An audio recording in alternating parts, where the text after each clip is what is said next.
ఉన్నాడు కానీ.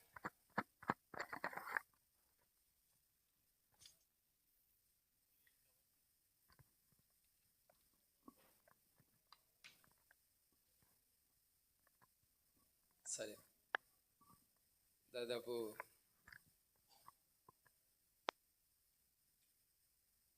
పది సంవత్సరాలకి మరలా వచ్చా. 2014 జనవరి 1న ఉమరకారుగూడకి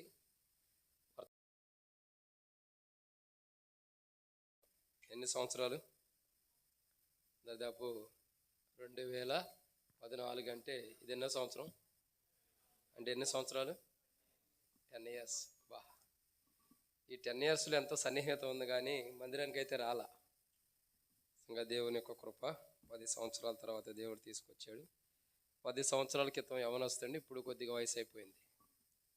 సరే, దేవుని యొక్క వాక్యంలో నుండి ఒక మాట జ్ఞాపకం చేసుకుందాం. మీలో ఎంతమంది హిందీ వచ్చి మాట్లాడతారు?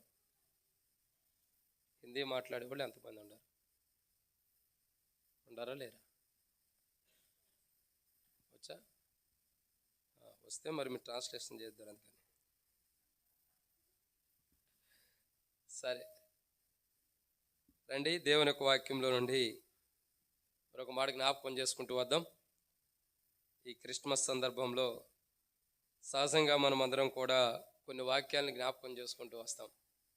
క్రిస్మస్ సందర్భంలో మనందరం గుర్తొచ్చే వాక్యాలు ఏంటి చెప్పగలుగుతారా? ఈరోజు అందరూ వాట్సాప్ స్టేటస్లో పెట్టుకుని ఉంటారు కదా, ఏమని? దావీదు పట్టణమందు నేడు రక్షకుడు మీ కొరకు పుట్టి ఉన్నాడు, ఈయన ప్రభువైన క్రీస్తు. ఇంకా ఇదిగో కన్యక గర్భవతి, కుమారుని కన్ను, అతనికి ఇమ్మానుయేలు అని పేరు పెట్టబడిన. ఇంకా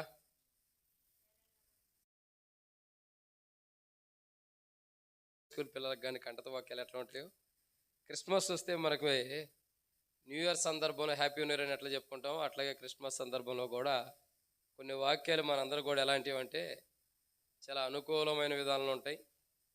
ఇవి ప్రతి సంవత్సరం గుర్తు చేసుకుంటాం.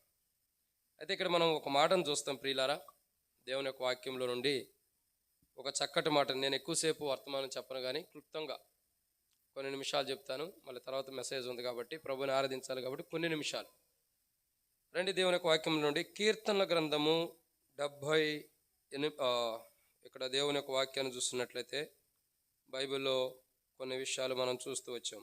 మన థీమ్లో కూడా చూస్తూ వచ్చారు. ఏమని? కీర్తనల గ్రంథము 40వ అధ్యాయం. కీర్తనల గ్రంథము 40వ అధ్యాయము ఎన్నో వచనము చూశారు అందరూ? కీర్తనల గ్రంథము 40వ అధ్యాయము 7వ వచనం. ఇక్కడ దేవుని యొక్క వాక్యం నుండి ఒక మాట మనం చదువుతాం. కీర్తనల గ్రంథము 40వ అధ్యాయము 7వ వచనాన్ని ఒకసారి అందరం కలిసి చదువుకుందాం. అప్పుడు పుస్తకపు చుట్టులో నన్ను గుర్చి రాయబడి ఉన్న ప్రకారము నేను వచ్చి ఉన్నాను. కాబట్టి ఈ మాట దేవుని యొక్క వాక్యం చూసినట్లయితే ప్రభువైన యేసుక్రీస్తు ప్రభువారి గురించి ప్రవచనాత్మకంగా దేవుని చిత్తపు వెలుగులో దేవుడు మాట్లాడుతున్నటువంటి మాట. ఏమని రాయబడుతూ వచ్చింది? అప్పుడు పుస్తకపు చుట్టలో నన్ను గురించి రాయబడిన ప్రకారం నేను వచ్చి ఉన్నాను. కాబట్టి యేసుక్రీస్తు ప్రభువారు ఇక్కడ సెలవిస్తున్నటువంటి మాట ఏమని సెలవిస్తున్నారంటే, నన్ను గురించి రాయబడి ఉన్న ప్రకారము. ఎక్కడ? పుస్తకపు చుట్టిలో. పుస్తకపు చుట్టిలో నన్ను గురించి రాయబడి ఉన్న ప్రకారం నేను వచ్చి ఉన్నానని మన ప్రభువైన యేసుక్రీస్తు ప్రభువారు సెలవిస్తున్నాడు. కాబట్టి ఇక్కడ ఒక మాటను మనం జాగ్రత్తగా గమనించినట్లయితే ప్రియులారా, దేవుని యొక్క వాక్యంలో ఒక చక్కటి మాట ఉంది. పుస్తకపు చుట్టలో నన్ను గురించి రాయబడి ఉంది. యేసు ప్రభువారి గురించి కీర్తనల గ్రంథము 40వ అధ్యాయము 7వ వచనంలో స్పష్టంగా రాయబడుతూ వచ్చింది. ఏమని? పుస్తకపు చుట్టలో నన్ను గురించి రాయబడిన ప్రకారం.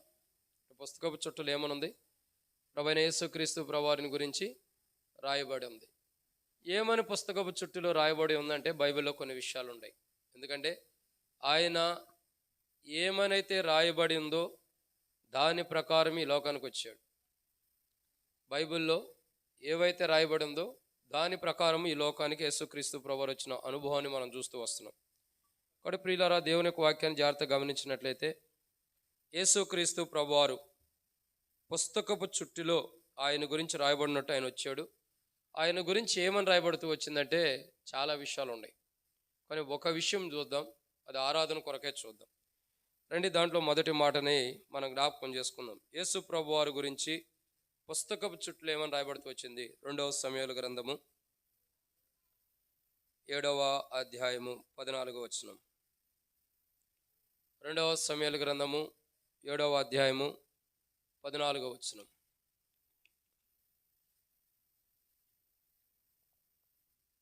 Second Samuel chapter 7 verse 14. నేను అతనికి తండ్రినై ఉందును, అతడు నాకు కుమారుడై ఉండును. కాబట్టి ఇక్కడ రాయబడిన మాట ప్రభు మాట్లాడుతున్నాడు. నేను అతనికి తండ్రినై ఉందును, అతడు నాకు కుమారుడై ఉంటాడు. మరి సొలొమోను గురించి మాట్లాడుతున్నాడు. ఈ మాట్లాడిన మాటల ఆత్మానుసారంగా మనం అర్థం చేసుకుంటే ప్రభువైన యేసుక్రీస్తు ప్రభువారి గురించి మాట్లాడిన విధానం ఇక్కడ మనకు కనబడుతూ వస్తుంది. అయితే ప్రియులారా, ఇక్కడ మనం దేవుని యొక్క వాక్యాన్ని చూస్తున్నట్లయితే నేను అతనికి తండ్రినై ఉండును, అతడు నాకు కుమారుడై ఉండును అని బైబిల్ సెలవిస్తుంది. సో దీంట్లో ఒక మాటను మనం జాగ్రత్తగా గమనించినట్లయితే అతడు నాకు కుమారుడై ఉండును. దీనికి ఇంకొక వచనాన్ని మనం సరిగా చూసినట్లయితే మత్తయి సువార్త 1వ అధ్యాయం 35వ వచనం. మత్తయి సువార్త 1వ అధ్యాయము 35వ వచనము. క్షమించండి, 25. ఆమె కుమారుని కను వరకు ఆమెను ఎరగకుండెను. అతడు ఆ కుమారునికి యేసు అని పేరు పెట్టెను. కాబట్టి ఇక్కడ రాయబడిన మాట ఏంటంటే ఇక్కడ ఒక కుమారుడు పుడతాడని రాయబడుతూ వచ్చింది. దానికి ఇంకా మనం జాగ్రత్త చూసినట్లయితే లూకాసు వార్త 1వ అధ్యాయం 35వ వచనంలో కూడా gospel according to doctor Luke chapter 1 verse 35. ఇక్కడ కూడా ఒక మాటను మనం చూస్తూ వస్తున్నాం. ఏమని చూస్తూ వస్తున్నామంటే ఒక విషయం రాయబడుతుంది. దూత పరిశుద్ధాత్మని మీదకు వచ్చును, సర్వోన్నతుని శక్తి నిన్ను కమ్ముకొను, గనుక పుట్టబో శిశువు పరిశుద్ధుడై దేవుని కుమారుడు అనబడును. 2 శామ్యూయల్ 7th chapter verse 14. అక్కడ ఏమని రాయబడుతూ వచ్చిందో, ఏమని? నేను అతనికి తండ్రినై ఉందును, అతడు నాకు కుమారుడై ఉండడు. ఆ మాట లూకాసు వార్త 1వ అధ్యాయము 35వ వచనంలో తిరిగి ఆ మాట లిఖించబడుతూ వస్తుంది. ఏమని లిఖించబడుతుంది? పుట్టబో శిశువు పరిశుద్ధుడై దేవుని కుమారుడు అనబడు. అక్కడ దేవుడు ఏమన్నాడు? అతడు నాకు కుమారుడై ఉంటాడు అన్నాడు. పుస్తకపు చుట్టలో ఆయన గురించి ఏమని రాయబడుతూ వచ్చిందంటే ఆయన దేవుని కుమారుడు అని రాయబడుతూ వచ్చింది. ఏమని రాయబడుతూ వచ్చిందండి? దేవుని కుమారుడు. కాబట్టి ఆయన దేవుని కుమారుడు అని పుస్తకపు చుట్టలో రాయబడుతూ వచ్చింది. కాబట్టి పుస్తకపు చుట్టలో రాయబడి ఉన్న ప్రకారము ఏం జరుగుతూ వచ్చింది? ఆయన ఈ లోకానికి వచ్చాడు. పుస్తకపు చుట్టలో ఏమని ఉంది చెప్పండి? పుస్తకపు చుట్టలో ఏమని ఉంది? యేసుక్రీస్తు ప్రభువారు దేవుని కుమారుడు అని రాయబడింది. అదే మాట ఆత్మానుసారంగా 2 శామ్యూయల్ చాప్టర్ 7 verse 14లో రాయబడుతూ వచ్చింది. దానినే gospel according to doctor Luke chapter 1st chapter verse 35లో దేవుని కుమారుడు, అక్కడ రాయబడిన కుమారుడు ఎవరన్నది 35వ వచనంలో దేవుడు వెల్లడిపరుస్తూ వస్తున్నాడు. అయితే ఇక్కడ ఒక మాటను మనం జాగ్రత్తగా గమనించినట్లయితే దేవుని కుమారుడు అని మనం చూస్తున్నాం. ఎందుకంటే అతడు దేవుని కుమారుడుగా ఈ లోకానికి యేసుక్రీస్తు ప్రభువారు దేంట్లో రాయబడుతూ వచ్చింది? పుస్తకపు చుట్టలో రాయబడిన ప్రకారం దేవుని కుమారుడు ఈ లోకానికి వచ్చాడు. కాబట్టి దేవుని కుమారుడు ఈ లోకానికి వచ్చినటువంటి యేసుక్రీస్తు ప్రభువారు ఒక మాట్లాడుకోవద్దామా? మీరు మాట్లాడుకుంటే నేను వాక్యం వదిలేసేసి మీకు మైక్ ఇస్తా, కాబట్టి మీరు మాట్లాడచ్చు. కాబట్టి నేను రావటమే ఆలస్యము, కాబట్టి మీరు రావటం కూడా ఆలస్యమే. త్వరగా ముగిచ్చేద్దాం. కాబట్టి దేవుని యొక్క వాక్యాన్ని చూసినట్టయితే యేసుక్రీస్తు ప్రభువారు దేవుని కుమారుడిగా ఈ లోకానికి జన్మించిన అనుభవాన్ని ఆ యొక్క చిట్టులో రాయబడినట్టు విన్న ప్రకారము యేసు ప్రభువారు ఈ లోకానికి జన్మించాడు. ఇక్కడ యేసుక్రీస్తు ప్రభువారు పుస్తకపు చుట్టలో రాయబడి ఆయన గురించి ఏమి రాయబడుతూ వచ్చింది? ఆయన దేవుని కుమారుడు. దేవుని కుమారుడు అని రాయబడింది కాబట్టి ఈ లోకానికి దేవుని కుమారుడికి వచ్చాడు. దేవుని కుమారుడు ఎలా ఉంటాడు, ఎలా ఉన్నాడు అని అంటే బైబిల్లో కొన్ని విషయాలు ఉన్నాయి. వాటిని మనం ధ్యానించమునపు ప్రభు నడిపింపు కొరకు చిన్న ప్రార్థన.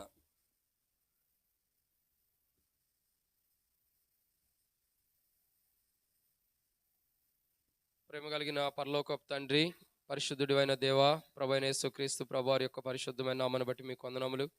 మీరు ఇచ్చిన కృపకై మీకు స్తోత్రములు తండ్రి. ఈ సమయంలో ప్రభా పుస్తకపు చుట్టలో మిమ్మల్ని గురించి రాయబడిన ప్రకారం మీరు ఈ లోకానికి వచ్చారు దేవా. దేవుని కుమారుడని పుస్తకపు చుట్టలో రాయబడుతూ వచ్చింది. నేను అతనికి తండ్రినయ్యుందును, అతడు నాకు కుమారుడై ఉంటాడని మీరు సెలవిచ్చారు. నిజమే తండ్రి దేవా, మీకు కుమారుడిగా యేసుక్రీస్తు ప్రభువారు ఈ లోకానికి వచ్చారు.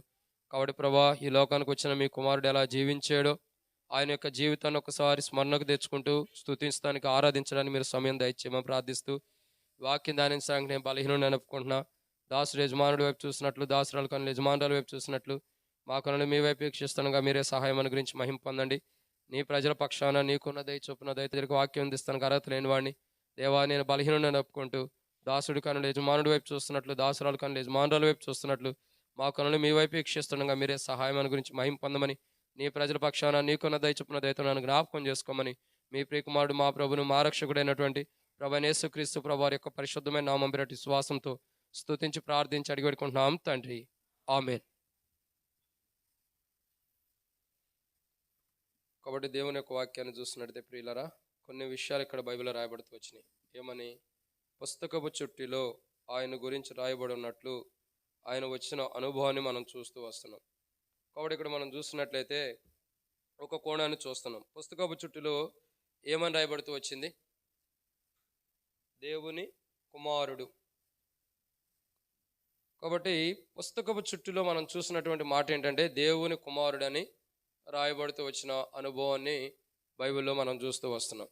అయితే ప్రియులరా, ఇక్కడ దేవుని కుమారుడు అని మనం చూస్తున్న మాటలో ఒక విషయం చాలా జాగ్రత్తగా చూడాలి. దేవుని కుమారుడు ఎలా ఉన్నాడు అని అంటే బైబిల్లో కొన్ని విషయాలు ఉన్నాయి. ఎందుకంటే అలాంటి కుమారుని యొక్క రక్తం ద్వారా మనం కడగబడ్డాం కాబట్టి, అలాంటి కుమారుడు ఈ లోకానికి మరి నరవతారుగా జన్మించి పుస్తకపు చుట్టూలో రాయబడినట్టు దేవుని కుమారుడికి లోకానికి వచ్చి ఆయన ఎలాంటి వాడుగా జీవించాడో ఆయన యొక్క జీవితాన్ని బట్టి, ఆయన యొక్క స్వరక్తం ద్వారా మనం కడగబడ్డాం కాబట్టి మనం ఏం చేయాలి?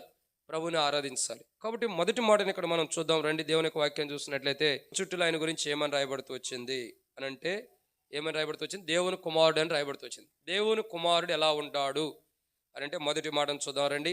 లూకా సువార్త 1వ అధ్యాయం 35వ వచనం. లూకా సువార్త 1వ అధ్యాయము 35వ వచనం. పరిశుద్ధాత్మ నీ మీదకొచ్చును,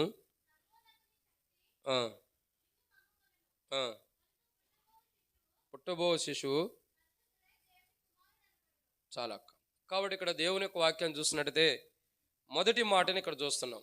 ఏమని రాయబడుతూ వచ్చింది? మొదటి మాట బైబిల్లో చూస్తున్నట్టయితే దేవుని కుమారుడు ఎలా ఉన్నాడు. పుస్తకపు చుట్టూలో ఏమని రాయబడుతూ వచ్చింది? ఆయన దేవుని కుమారుడుగా ఉన్న విధానాన్ని పుస్తకపు చుట్టూలో రాయబడింది. రాయబడిన ప్రకారం దేవుని కుమారుడికి లోకానికి వచ్చాడు. సో దేవుని కుమారుడు ఎలా ఉంటాడు అని అంటే మొదటి మాట ఇక్కడ రాయబడుతూ వచ్చింది. ప్రియులారా, దేవుని యొక్క వాక్యం చూస్తున్నట్లయితే లూకా సువార్త 1వ అధ్యాయం 35వ వచనంలో దేవుని కుమారుడు పరిశుద్ధుడుగా ఉన్నాడు. ఎలా ఉన్నాడండి? పరిశుద్ధుడు. కాబట్టి దేవుని కుమారుడు ఆయన ఈ లోకానికి వచ్చిన విధానం చూడగా పుస్తకపు చుట్టూలో ఆయన గురించి రాయబడిన కారణం ఏంటంటే, నేను అతని తండ్రినే ఎందును, అతడు నాకు కుమారుడై ఉంటాడు అన్నాడు. సో కుమారుడుగా ఉంటాడని చెప్పి 2వ సమూయేలు గ్రంథము 2 సమూయేల్ చాప్టర్ 7 వర్స్ 14లో ఒక మాట అంటూ వస్తాడు. ఏమంటాడు? నేను అతనికి తండ్రినై ఉందను, తర్వాత నా కుమారుడు అతడు పాపం చేసినట్ల నరుల దండంతోను మనుషులకు తగులు దెబ్బలతోను అతన్ని శిక్షించును గాని. ఇక్కడ మనం రాయబడిన మాటను జాగ్రత్తగా గమనించినట్టయితే మనకు తగలాల్సిన దెబ్బలను ఆయన భరిస్తూ వచ్చాడు. సో ఆయన దేవుని కుమారుడికి లోకానికి వచ్చాడు. దేవుని యొక్క కుమారుడికి లోకంలో జీవిస్తూ వస్తున్నాడు. అందుకే లూకా సువార్త 1వ అధ్యాయం 35వ వచనంలో పుట్టబో శిశువు పరిశుద్ధుడే దేవుని కుమారుడు అనబడి రాయబడుతూ వచ్చింది. సో ఈయన ఎవరంటే దేవుని కుమారుడికి లోకానికి జన్మించాడు. దేవుని కుమారుడికి ఈ లోకానికి జన్మించి, ఈ యొక్క దేవుని కుమారుడుగా జన్మించినటువంటి ప్రభు మానవాళి ఎలాగైతే దెబ్బలు తింటూ వస్తారో, తప్పులు చేస్తే, పొరపాట్లు చేస్తే, పాపం చేస్తే, ఈయన ఏ పాపం చేయకపోయినా, ఏ తప్పు చేయకపోయినా ఆయన అలా దెబ్బలు తినబడుతూ వచ్చాడు. కాబట్టి మొట్టమొదటి మాట చూస్తున్నాం, దేవుని కుమారుడు ఎలా ఉన్నాడు. పుస్తకపు చుట్టిలో రాయబడి, తన కొరకు రాయబడిన విధానంలో వచ్చినటువంటి దేవుని కుమారుడు ఎలా ఉన్నాడంటే, మొదటి మాట ఇక్కడ రాయబడుతుంది, పరిశుద్ధుడు. ఎలా ఉన్నాడండి? పరిశుద్ధుడిగా ఉంటూ వచ్చినాడు. కాబట్టి దేవుని కుమారుని యొక్క విధానం చూడగా చాలా పరిశుద్ధుడు. ఎంత పరిశుద్ధుడు అంటే ఆయన పరిశుద్ధత చూడగా, ఆయన తేజస్సు చూడగా, ఇంకా ఆయన యొక్క ప్రసన్నత చూడగా, అపోస్తలుల కార్యం 9వ అధ్యాయంలో మనం చూసినట్లయితే ఒక వ్యక్తి సాగిలు పడిపోయిన అనుభవాన్ని చూస్తున్నాం. ఎవరా వ్యక్తి? ఎవరు? సౌలు యొక్క జీవితాన్ని మనం చూస్తున్నాం. సౌలు ఎలా ఉన్నాడు? సౌలు యొక్క విధానం, సౌలు యొక్క జీవితాన్ని మనం చూడగా, అపోస్తలుల కార్యంలో మనం చూసినట్లయితే ఆయన యొక్క ప్రసన్నత, ఆయన యొక్క తేజస్సు, ఆయన వెలుగును చూడగా అపోస్తలుడైన పౌలు, ఒకప్పుడు సౌలుగా ఉన్న పౌలుగా మార్చబడుతున్నప్పుడు తన జీవితంలో ప్రభు యొక్క ప్రసన్నత, ఆయన పరిశుద్ధత, ఆ పరిశుద్ధత యొక్క తేజస్సు సౌలు మీదకి కమ్మినప్పుడు సౌలు ఏమవుతూ వచ్చాడు? కింద పడిపోతూ వచ్చాడు. కింద పడి తన కళ్ళకి పొరలు గమ్మబడుతూ వచ్చినాయి. పొరలన్నీ కూడా కమ్మినప్పుడు కళ్ళు కనబడని స్థితిలో ఉంటూ వచ్చాడు. అంటే దేవుని తేజస్సు. దీని గురించి ఒక మాట ప్రభు మొదటే చెబుతాడు, మోషే నన్ను చూసి ఏ నరుడు బ్రతకలేడు, నన్ను చూసి ఏ నరుడు కూడా బతకలేడు. ఎందుకంటే దేవుని తేజస్సు అలాంటిది, దేవుని ప్రసన్నత లాంటిది, దేవుని యొక్క పరిశుద్ధత లాంటిది.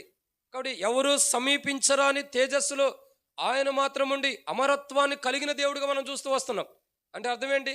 అంత పరిశుద్ధుడు. ఎవరు కూడా ఆయన పరిశుద్ధతలో పాలివారుగా కూడా అవ్వలేరంట. అంత పరిశుద్ధమైన వాడు దేవుడు. ఎంత పరిశుద్ధమైన వాడండి? ఎవరో కూడా పాలివారుగా కాలేనంత పరిశుద్ధత. అసలు మానవ జీవితాన్ని జీవించే మానవుడు తన పరిశుద్ధతలోకి ఎన్నటికీ ప్రవేశించలేనంత గొప్ప పరిశుద్ధత దేవునిలో ఉంది. ఆ దేవునిలో ఉన్న పరిశుద్ధతే ఎవరికి ఇచ్చాడు దేవుడు? మానవుడికి కాదండి, తన కుమారుడికి ఇచ్చాడు. మొదట తన కుమారుడి ద్వారా మానవాళమైన మనకు అనుగ్రహించబడుతూ వస్తుంది. అందుకే రాయబడుతూ వచ్చింది కదా, 1 యోహాను రాసిన పత్రిక 1వ అధ్యాయం 7వ వచనంలో, యేసు రక్తం ప్రతి పాపం నుండి మనల్ని పవిత్రులుగా చేయను. కాబట్టి దేవునిలో ఉన్న పరిశుద్ధత తన కుమారులో ఉంది. కాబట్టి తన కుమారులో ఉన్న పరిశుద్ధత మనకు అనుగ్రహిస్తూ వస్తున్నాడు. అయితే పుస్తకపు చుట్టులో రాయబడినటువంటి విధానం నేను వచ్చున్నాను అన్నాడు. పుస్తకపు చుట్టూ ఏమని రాయబడుతూ వచ్చిందంటే ఆయన దేవుని కుమారుడు అని రాయబడుతూ వచ్చింది. ఏ దేవుని కుమారుడు అని రాయబడ్డాడో ఆ దేవుని కుమారుడికి లోకానికి వచ్చాడు. లోకా సువార్త 1వ అధ్యాయం 35వ వచనం ప్రకారం దేవుని కుమారుడు అని రుజువుపరుస్తూ వస్తున్నాడు. దేవుని కుమారుడు అని వెల్లడపరచబడుతూ వచ్చింది. ఇప్పుడు దేవుని కుమారుడు ఎలా ఉన్నాడంటే పరిశుద్ధుడిగా ఉన్నాడు.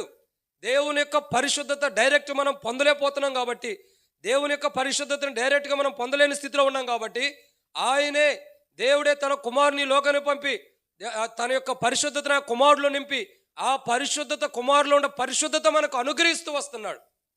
దీన్ని బట్టి మనం ఏం చేయాలి? ప్రభుని ఆరాధించాలి. కాబట్టి దేవుడు ఎలాంటి వాడు? పరిశుద్ధుడు. అందుకంటాడు, నేను పరిశుద్ధుడు కనుక మీరు పరిశుద్ధులై ఉండుడి అంటున్నాడు. కాబట్టి దేవుడు పరిశుద్ధుడు. ఆయన పరిశుద్ధత యేసు ప్రభులో ఉంది. యేసు ప్రభు ద్వారా మనకు అనుగ్రహించబడుతూ వచ్చింది. అందుకే ఈ మాటకు ఒక అర్థం కూడా బైబిల్లో రాయబడుతూ వచ్చింది. యేసు ప్రభు గురించి ఏమైనా రాయబడుతూ వచ్చిందంటే ఆయన దేవునికి మనుషులకు మధ్యవర్తిగా ఉంటూ వచ్చాడు. అంటే మొట్టమొదటిగా దేవుని దగ్గర ఉన్న పరిశుద్ధత తన కుమారుడి దగ్గరలో ఉంది. తన కుమారుడి దగ్గర ఉన్న పరిశుద్ధత మన దగ్గర తీసుకురాబడింది. మన దగ్గరికి తీసుకురాబడిన పరిశుద్ధత ద్వారా మనం ప్రభుని ఆరాధించడానికి వచ్చాం. ఇటు పరిశుద్ధత మనకి ఇవ్వటానికి ఆయన దేవుని కుమారుడికి లోకానికి జన్మించాడు. ఏ మాత్రమును దేవుని పరిశుద్ధత పొందుకోలేని మనం, ఏ మాత్రమును దేవుని పరిశుద్ధతలోకి ప్రవేశించలేని మనం, ఏ మాత్రమును కూడా పరిశుద్ధుడు అన్న పేరు పెట్టుకోవడానికి కూడా అర్హత లేని మనకి దేవాతి దేవుడు తన కుమారుని లోకాన్ని పంపడం ద్వారా తన కుమారుల పరిశుద్ధత నుంచి ఆ పరిశుద్ధత మనలోకి ప్రవేశం చేయడం ద్వారా మనం ఇప్పుడు పరిశుద్ధులుగా చేయబడి పరిశుద్ధులైన దేవుని ఆరాధించగలుగుతూ వస్తున్నాం. ఈ ధన్యత ఎక్కడ వచ్చిందంటే పుస్తకపు చుట్టూలో దేవుని కుమారుడు అని రాయబడిన ప్రకారం ఆయన దేవుని కుమారుడుగా రావటం ద్వారా ఏం జరుగుతూ వచ్చింది? మనకు పరిశుద్ధత వచ్చింది. ఈ పరిశుద్ధత ద్వారా మనం పరిశుద్ధుడు అయిన దేవుణ్ణి పరిశుద్ధులంగా చేరి ఆరాధన చేస్తున్నాం. ఇది మొదటి మాట. రెండవ విషయాన్ని చూద్దాం రండి. రెండో విషయం చూసినట్టు మత్తయి సువార్త 3వ అధ్యాయం. మత్తయి సువార్త 3వ అధ్యాయం. మత్తయి సువార్త 3వ అధ్యాయం 16వ వచనం.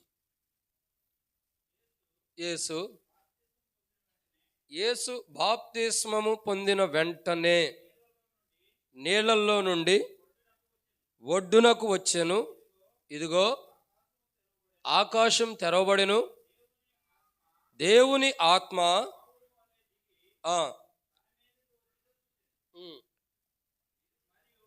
చాలన్నా. కాబట్టి ఇక్కడ రాయబడిన మాట, దేవుని కుమారుడు ఎలా ఉన్నాడు అని అంటే చెప్పండి. మొట్టమొదటిగా ఎలా ఉన్నాడు? నాకు కొద్దిగా మతిమరుపు ఉంది, మీరే చెప్పాలి. మధ్య మధ్యలో అడుగుతూ ఉంటాను. ఒకటి మర్చిపోను. ఏంటిది? నాకు మతిమరుపు ఉన్నది అన్నది మర్చిపోను, కానీ అన్నీ మర్చిపోతా. కాబట్టి మీరే చెప్పాలి. మొట్టమొదటిగా దేవుని కుమారుడు ఎలా ఉన్నాడు? పరిశుద్ధుడిగా ఉన్నాడు. దేవుడు పరిశుద్ధుడు కాబట్టి తన పరిశుద్ధత తన కుమారులకు ఉండటం ద్వారా మనం ఏమాత్రం దేవుని పరిశుద్ధులు పాలివారం కామటువంటి మనలకి దేవుని కుమారుడి ద్వారా, దేవుని ఉన్న పరిశుద్ధ దేవుని కుమారులో ఉంది. ఆ కుమారులో ఉన్న దేవుని ఇప్పుడు మనం ఆరాధించగలుగుతున్నాం. ఇది మొదటి మాట. 2, పుస్తకం చుట్టూ రాయబడి ఉన్న ప్రకారం వచ్చిన దేవుని కుమారుడు ఎలా ఉన్నాడు అని అంటే ఎట్లా ఉన్నాడు? పరిశుద్ధాత్మను కలిగి ఉన్నాడు. దానికి ఒక మాట ఇక్కడ ఆత్మ దిగు వచ్చింది. దాని గురించి క్లారిటీగా మనం చూసినట్లయితే అపోస్తలుడైన లూకాసు సువార్త 1వ అధ్యాయం 35వ వచనం. Gospel according to doctor Luke chapter verse 35. లూకాసు సువార్త 1వ అధ్యాయము 35వ వచనం.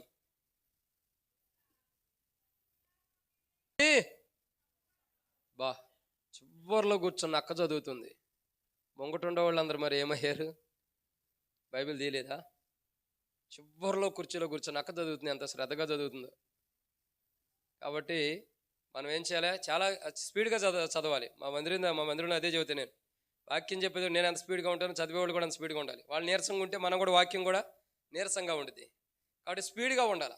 ఇక్కడ రెండో మాటను చూస్తున్నాం. మత్తయి సువార్త 3వ అధ్యాయం 16వ వచనంలో రాయబడిన మాట ఏమనుంది? యేసు బాప్తిసం పొందిన వెంటనే నీళ్ళలో నుండి ఒడ్డుకు వచ్చాను, ఇదిగో ఆకాశం తెరవబడిను, దేవుని ఆత్మ పావురమని దిగి అతని మీదకి వచ్చుట చూచాను. లూకాసు సువార్త 1వ అధ్యాయం 35వ వచనంలో చూడగా ఇక్కడ రాయబడుతున్న మాట ఏమని రాయబడుతూ వచ్చింది? దూత పరిశుద్ధాత్మ నీ మీదకు వచ్చును, సర్వోన్నతుని శక్తి నిన్ను కమ్ముకొనును. అంటే అర్థమైంది? ఎవరి మీదకి వస్తుంది పరిశుద్ధాత్మ? ఎవరి మీదకి వస్తుందండి? మరియా మీదకి వస్తుంది. మరియా మీద పరిశుద్ధాత్మ వస్తుందంటే మరియా యొక్క గర్భంలో పెట్టిన బిడ్డ మీద ఏముంటుంది? పరిశుద్ధాత్మే కదా. సో మరియా మీద పరిశుద్ధాత్మ వస్తుందంటే మరియా గర్భంలో ఉన్న బిడ్డ మీద పరిశుద్ధాత్మ ఉంది. ఆ పరిశుద్ధాత్మ ఉందన్న దానికి సాదృశ్యమే మత్తయి సువార్త 3వ అధ్యాయం 16వ వచనం కనబడుతూ వస్తుంది. దేవుని కుమారుడని పుస్తకపు చుట్టూలో రాయబడిన ప్రకారం ఈ లోకానికి వచ్చిన దేవుని కుమారుడు, ఈ లోకానికి జన్మించిన దేవుని కుమారుడు ఎలాంటి వాడంటే ఎలా ఉన్నాడంటే, ఒకటి పరిశుద్ధుడిగా ఉన్నాడు, ఎవరు సమీపించరానంత పరిశుద్ధత కలిగి ఉండి మనల్ని తన పరిశుద్ధతలో పాలివారిగా చేయడానికి ఈ లోకాన్ని జన్మించాడు. రెండోదిగా చూడగా ఇక్కడ రాయబడిన మాట చూసినట్టయితే పరిశుద్ధాత్మను కలిగిన వాడు. పరిశుద్ధాత్మ అని కలిగి దేవుని యొక్క ఆత్మ పావురం వలె మీద దిగి వచ్చినని మనం చూస్తున్నాం. ఇక్కడ ఎలా ఉంది? ఆయన కన్నటువంటి తల్లి ఎలా ఉంది? అర్థమైంది నా మాట లేదా? మరి చెప్పరేంటి అర్థమైతే? తెలుగే నేను మాట్లాడేది. హిందీలో చెప్పమన్నారు, హిందీ సరిగ్గా రాదు, తప్పులు ఉంటాయని చెప్పట్లా. ఇంగ్లీష్ చెప్పమన్నాడు, ఇంగ్లీష్ గ్రామర్ ప్రాబ్లం వచ్చిందని చెప్పట్లా. సరే చెప్పండి, మనల్ని కన్నా తల్లి అప్పుడు ఎలా ఉంది, ఇప్పుడు ఎలా ఉంది? అప్పుడు ఎలా ఉంది? మనల్ని కన్నప్పుడు గర్భం ధరించింది, ఎవరి ప్రాయంలో ఉంది. ఇప్పుడు మా తల్లి అయితే లేదు, పరలోకానికి వెళ్ళిపోయినట్టుగా ఉంది. వెళ్ళిపోయినట్టుగా ఉంటాం కదా, ప్రభు దగ్గరికి వెళ్ళిపోయింది. కొంతమంది తల్లులు ఉండారంటే వృద్ధాప్యులు ఉండారు, తల మెరిసిన వారు ఉండారు, ఇంకా కొద్దిగా వయసు అయిపోయిన వాళ్ళు, ఇట్లా ఉంటూ వస్తాం. అంటే మార్పు చెందుతూ వస్తున్నాం.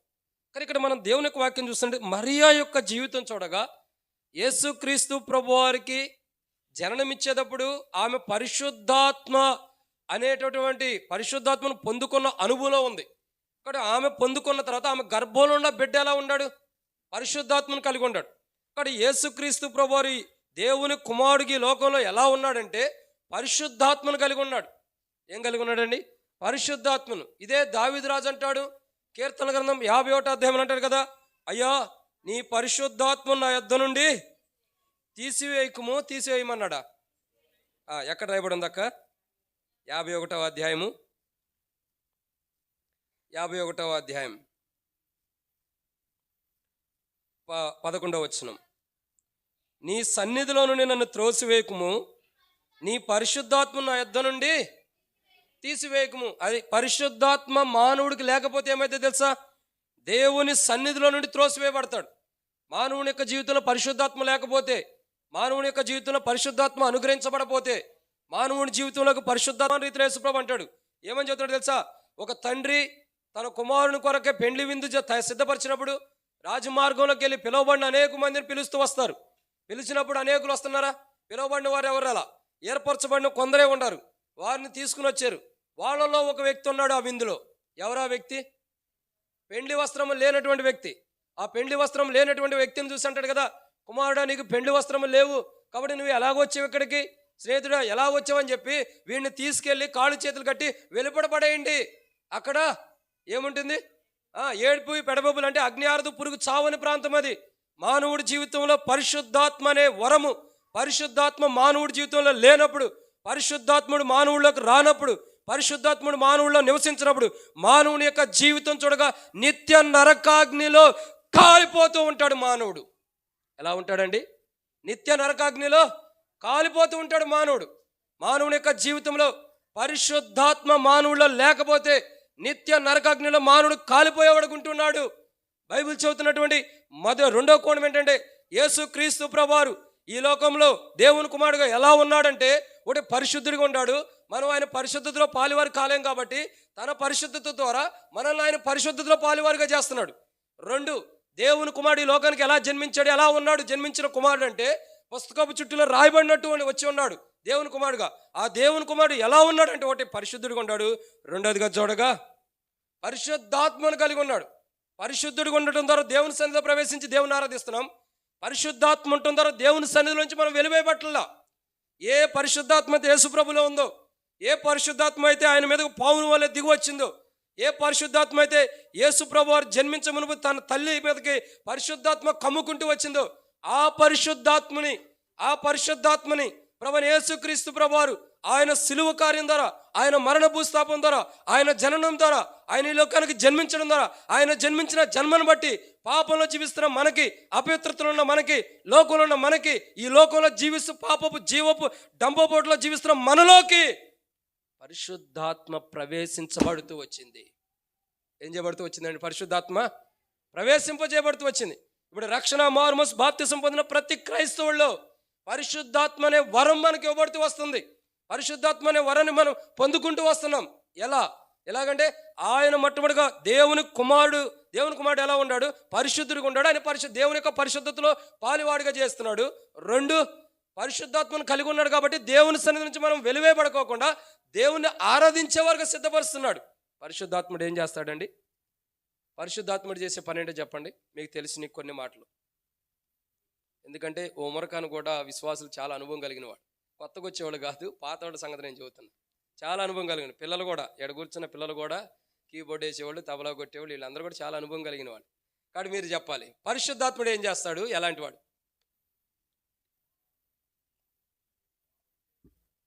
పాపం చేయకుండా అడ్డగిస్తాడు. ఇంకా పాపమును గురించి, నీతిని గురించి బోధిస్తాడు. పాపమును గురించి ఏం చేస్తాడు? ఒప్పింపజేస్తాడు పరిశుద్ధాత్ముడు. ఇప్పుడు ఈ పరిశుద్ధాత్ముడు మనలో ఉంటుందరా? మనలో ఏ పాపం అవుతుందో, ఏ పాపం అయితే మనం చేస్తూ వచ్చామో దాన్ని ఒప్పుకుంటున్నాం, దాన్ని సరి చేసుకుంటున్నాం, దాన్ని ఒప్పింపజేయడం ద్వారా దాన్ని సరి చేయబట్టడం ద్వారా పరిశుద్ధాత్ముడు మనలో ఉంటున్నాడు కాబట్టి గొప్ప కార్యాలు చేస్తున్నాడు. ఇంకా పరిశుద్ధాత్ముడు ఏం చేస్తున్నాడు తెలుసా? మిమ్మల్ని ఆదరిస్తాడని బైబిల్లో రాయబడుతూ వచ్చింది. ఆదరణకర్త అని రాయబడుతూ వచ్చింది. యేసుప్రభు వారు వెళ్ళిపోయిన తర్వాత పరిశుద్ధాత్ముడు వచ్చి మనల్ని ఏం చేస్తాడు?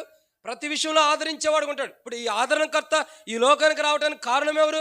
యేసుప్రభు వారు. నేను వెళ్ళిన తర్వాత ఆయన వస్తాడని చెబుతున్నాడు. అంటే యేసుక్రీస్తు ప్రభు వారు దేవుని కుమారుడని పుస్తకపు చుట్టూలో రాయబడిన ప్రకారం వచ్చాడు. పుస్తకపు చుట్టూలో రాయబడిన ప్రకారం దేవుని కుమారుడికి వచ్చాడు. కాబట్టి ఈ లోకంలోకి వచ్చిన దేవుని కుమారుడు ఈ లోకంలో ఎలా ఉన్నాడంటే పరిశుద్ధుడిగా ఉన్నాడు. 2, పరిశుద్ధాత్మను కలిగి ఉన్నాడు. పరిశుద్ధుడిగా ఉండటం ద్వారా ఏం జరుగుతుంది? దేవుని పరిశుద్ధతలో మనం పాలువారం అవుతున్నాం. పరిశుద్ధాత్మ మనం కలిగి ఉండటం ద్వారా దేవుని సన్నిధిలో నుంచి వెలువేయబడుకోకుండా ఉంటున్నాం, త్రోసివేయబడకుండా, దేవుని సన్నిధి నుంచి బయటికి నెట్టివేయబడుకోకుండా. పెండ్లి విందులోకి వచ్చిన కుమారుడు అన్నాడు కదా, పెండ్లి కుమారుడా వస్త్రాలు లేకుండా నువ్వు ఎలా వచ్చావు? పరిశుద్ధాత్మ అనే వస్త్రాన్ని మనకు ధరింపజేయడానికి ఆయన ఈ లోకానికి నరవతారిగా పుస్తకపు చుట్టలో రాయబడి ఉన్నట్టు ఈ లోకానికి వచ్చాడు. ఆయన ఈ లోకానికి జన్మించడం ద్వారా, పరిశుద్ధాత్మను మన మీదకి కుమ్మరించడం ద్వారా, పరిశుద్ధాత్మ అనే వస్త్రాలు కానీ, నీతి అనే వస్త్రాలు కానీ, రక్షణ అనే వస్త్రాలు కానీ మనలో కలిగి ఉండటం ద్వారా మనం ఆ పెండ్లి విందులోకి ఒకరోజు ప్రవేశించబోతున్నాం. ఈ ధన్యత ఎక్కడి నుంచి వచ్చిందంటే పరిశుద్ధాత్మ మన మీదకి రావటం ద్వారా. ఈ పరిశుద్ధాత్మ రావడానికి కారణం ఎవరంటే యేసు ప్రభువారే. ఆయన ఈ లోకానికి జన్మించడం ద్వారా పరిశుద్ధాత్మ మన మీదకి వచ్చింది. కాబట్టి ఆయన ఎలా ఉన్నాడు? మొట్టమొదటిగా పరిశుద్ధుడిగా ఉన్నాడు. పుస్తకపు చుట్టూలో రాయబడిన దేవుని కుమారుడు, ఈ లోకానికి వచ్చిన దేవుని కుమారుడు ఎలా ఉన్నాడు? పరిశుద్ధుడిగా ఉన్నాడు. 2, పరిశుద్ధాత్మను కలిగి ఉన్నాడు. పరిశుద్ధుడిగా ఉండటం ద్వారా దేవుని యొక్క ప్రసన్నతలోకి, దేవుని యొక్క తేజస్సులోకి, దేవుని యొక్క పరిశుద్ధతలోకి మనం పాలివారుగా అవుతున్నాం. పరిశుద్ధాత్మను ఆయన కలిగి ఉండటం ద్వారా ఏం కలుగుతూ వచ్చింది? హోలీ స్పిరిట్ ఆయన కలిగి ఉండటం ద్వారా ఏం జరుగుతుందంటే మనం దేవుని సన్నిధి నుంచి వెలుపటికి త్రోసివేయబడుకోకుండా మనం సరిచేయబడి దేవుని సన్నిధిలో ఉంటున్నాం. ఇదన్నో మాట. 2. మూడో విషయాన్ని చూద్దానండి. మూడవ మాట అపోస్తలుడైన పౌలు హెబ్రీయులకు రాసిన పత్రిక. అపోస్తలుడైన పౌలు హెబ్రీయులకు రాసినటువంటి పత్రిక 7వ అధ్యాయం 26వ వచనం. పవిత్రుడును నిర్దోషియు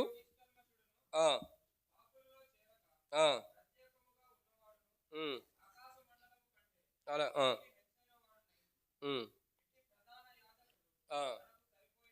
చాలన్న. కాబట్టి ఇది ఎన్నో మాట? 3. నేను మరలా చెప్తున్నా గుర్తుపెట్టుకోండి. ప్రతిసారి చెప్పను, చెప్పడానికి కూడా గుర్తుండదు. నాకేముంది? మీరు మంచిగా గుర్తుపెట్టుకున్నారు. కాబట్టి మీకేమున్నాయి? బైక్ ఉంది, కారు ఉంది, ఆస్తులు ఉన్నాయి, అన్నీ ఉన్నాయి. మాకేముంది చెప్పండి? మతిమరుపు ఉంది, అదే మా ఆస్తి. కాబట్టి అది పోవాలంటే మీరు ప్రార్థన చేయాలి. కాబట్టి ఇక్కడ ఉమర్ఖాన్ కూడా వచ్చాం కదా, పోయేద్దాన్ని చూద్దాం. కాబట్టి దేవుని యొక్క వాక్యాన్ని చూసినట్టు ప్రియులరా, మొట్టమొదటిగా పుస్తకపు చుట్టూలో రాయబడి ఉన్నట్టు నేను వచ్చున్నాను అన్నాడు. పుస్తకపు చుట్టూ ఆయన గురించి ఏం రాయబడుతూ వచ్చింది? ఆయన దేవుని కుమారుడుగా అని రాయబడుతూ వచ్చింది. కాబట్టి దేవుని కుమారుడికి లోకానికి వచ్చాడు. దేవుని కుమారుడు ఎలా ఉన్నాడు? మొదటిగా పరిశుద్ధుడిగా ఉన్నాడు. దేవుని పరిశుద్ధతను మనం పాలివారుగా చేస్తున్నాడు. 2, పరిశుద్ధాత్మను కలిగి ఉన్నాడు. కాబట్టి దేవుని సన్నిధిని త్రోసివేయబడుకోకుండా మనం ఉంటున్నాం. 3వదిగా చూసినట్లయితే అపోస్తలుడైన పౌలు హెబ్రీయులకు రాసిన పత్రిక 7వ అధ్యాయం 26వ వచనంలో రాయబడిన మాట ఏంటో చూడండి. 3వ మాట మరలా ఇంకోసారి చదవండి. పవిత్రుడును నిర్దోషియు చాలన్నా. కాబట్టి ఒక మాట చెప్పాలి. ఏంటో తెలుసండి, మనకున్న ఒక చెడ్డ అలవాటు ఉండిద్ది. ఏంటంటే ఫస్ట్ ఇంజిన్ స్టార్టింగ్ ప్రాబ్లం ఉండిద్ది. ఎవరైనా స్టార్ట్ చేస్తే మిగతాది మనం స్టార్ట్ చేసుకుంటూ వెళ్తాం. మొదటి నుంచి చదవండి అంటే వెనకుండా అక్క చదివితే కానీ మొదట బ్రదర్ చదవట్లా. కాబట్టి స్టార్టింగ్ ప్రాబ్లం పోవాలి. కాబట్టి ముందర కూర్చున్న వారు ఎలా ఉండాలా? వెనకున్న వారి కంటే ఆసక్తిగా ఉండాలి. వెనకున్న వాళ్ళు మనం తోడుకుంటూ వస్తున్నారు. ఇక్కడ మనమే స్పీడ్గా ఉండాలి. కాబట్టి ఇక్కడ రాయబడినటువంటి ఒక మాట ఏంటంటే, అపోస్తలుడైన పౌలు హెబ్రీయులకు రాసిన పత్రిక 7వ అధ్యాయం 26వ వచనం రాయబడినట్టు, ఎక్కడ పవిత్రుడును నిర్దోషి ఎలా ఉన్నాడు? పవిత్రుడును నిర్దోషి నిష్కలంకుడును పాపుల్లో చేరక ప్రత్యేకంగా ఉన్నవాడు. ఎలాంటి వాడినా? పాపుల్లో చేరక ప్రత్యేకంగా ఉన్నటువంటి వాడు. నిజంగా ఇక్కడ దేవుని యొక్క వాక్యం చూసినట్టు ప్రియులారా, పుస్తకం చుట్టూలో రాయబడి ఉన్నట్టు వచ్చిన దేవుని కుమారుడు ఎలా ఉన్నాడంటే పరిశుద్ధుడిగా ఉన్నాడు. 2, పరిశుద్ధాత్మను కలిగి ఉన్నాడు. 3వదిగా చూడగా ఆయన ఎలా ఉన్నాడండి? పాపుల్లో చేరక ప్రత్యేకమైన జీవితం కలిగి ఉన్నాడు. ఎలా ఉన్నాడు? పాపుల్లో చేరక ఒక ప్రత్యేకమైన జీవితం, ఒక ప్రత్యేకించబడిన క్రైస్తవ జీవితం, ఒక ప్రత్యేకించబడినటువంటి జీవితం ఆయనలో ఉంది. అందుకే ఆయన యొక్క జీవితం చూడగా అనేకులకి మాదిరికరంగా ఉన్న అనుభవాన్ని మనం చూస్తున్నాం. అనేకులకి మాదిరికరమైన జీవితం. ఆయన యొక్క జీవితంలో మనం తేరి చూడగా పాపుల్లోనే చేరడానికి ఇష్టపడలా.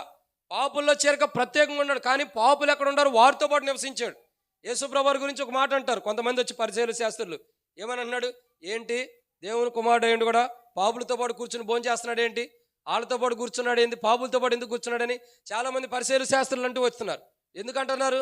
ఆయన్ని కూడా ఒక పాపిగా ఎంచడానికి ఇష్టపడుతున్నారు. పాపిగా ఎంచాడు కాబట్టే కదా పరిసయ్యుల శాస్త్రులు పాపిలుగా ఎంచారు. కాబట్టి సిలువలో ఆయన దొంగతనం చేసిన వారితో ఆయన కూడా సమానంగా వేస్తూ వచ్చారు, సిలువ వేస్తూ వచ్చారు.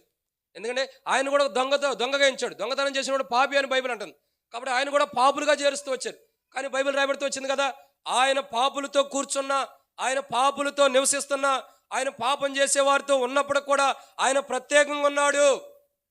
ఒక ముస్లిం సహోదరుడు, ఎవరైనా ఉండారు ఇక్కడ ముస్లిమ్స్? లేరుగా, ఉన్నా పర్లేదు. ఒక ముస్లిం సహోదరుడు తాను అనుకోకుండా కొన్ని దినముల క్రితం తన జీవితంలో ప్రభుని నమ్ముకుంటూ వచ్చాడు. అనుకోని సందర్భాల్లో ప్రభు తను దర్శించడం ద్వారా ప్రభుని నమ్ముతూ వచ్చాడు. సరే, కుటుంబీకులు అందరూ కూడా కొద్దిగా హిందువులు అంటే కొద్దిగా పట్టించుకున్నట్టుకుంటారు, కానీ ముస్లిమ్స్ కొద్దిగా చాలా టఫ్గా ఉంటారు. వాళ్ళందరూ కూడా చెప్పింది ఏంటంటే, తప్పుగా అర్థం చేసుకోకుండా, నేను ఎవరి గురించి ఉద్దేశించి అవమానకరంగా మాట్లాడలే. వాళ్ళు ఏం చేస్తూ వచ్చారంటే, అన్నదమ్ముళ్ళు అందరూ కూడా ప్రేమతో చెబుతున్నారంట.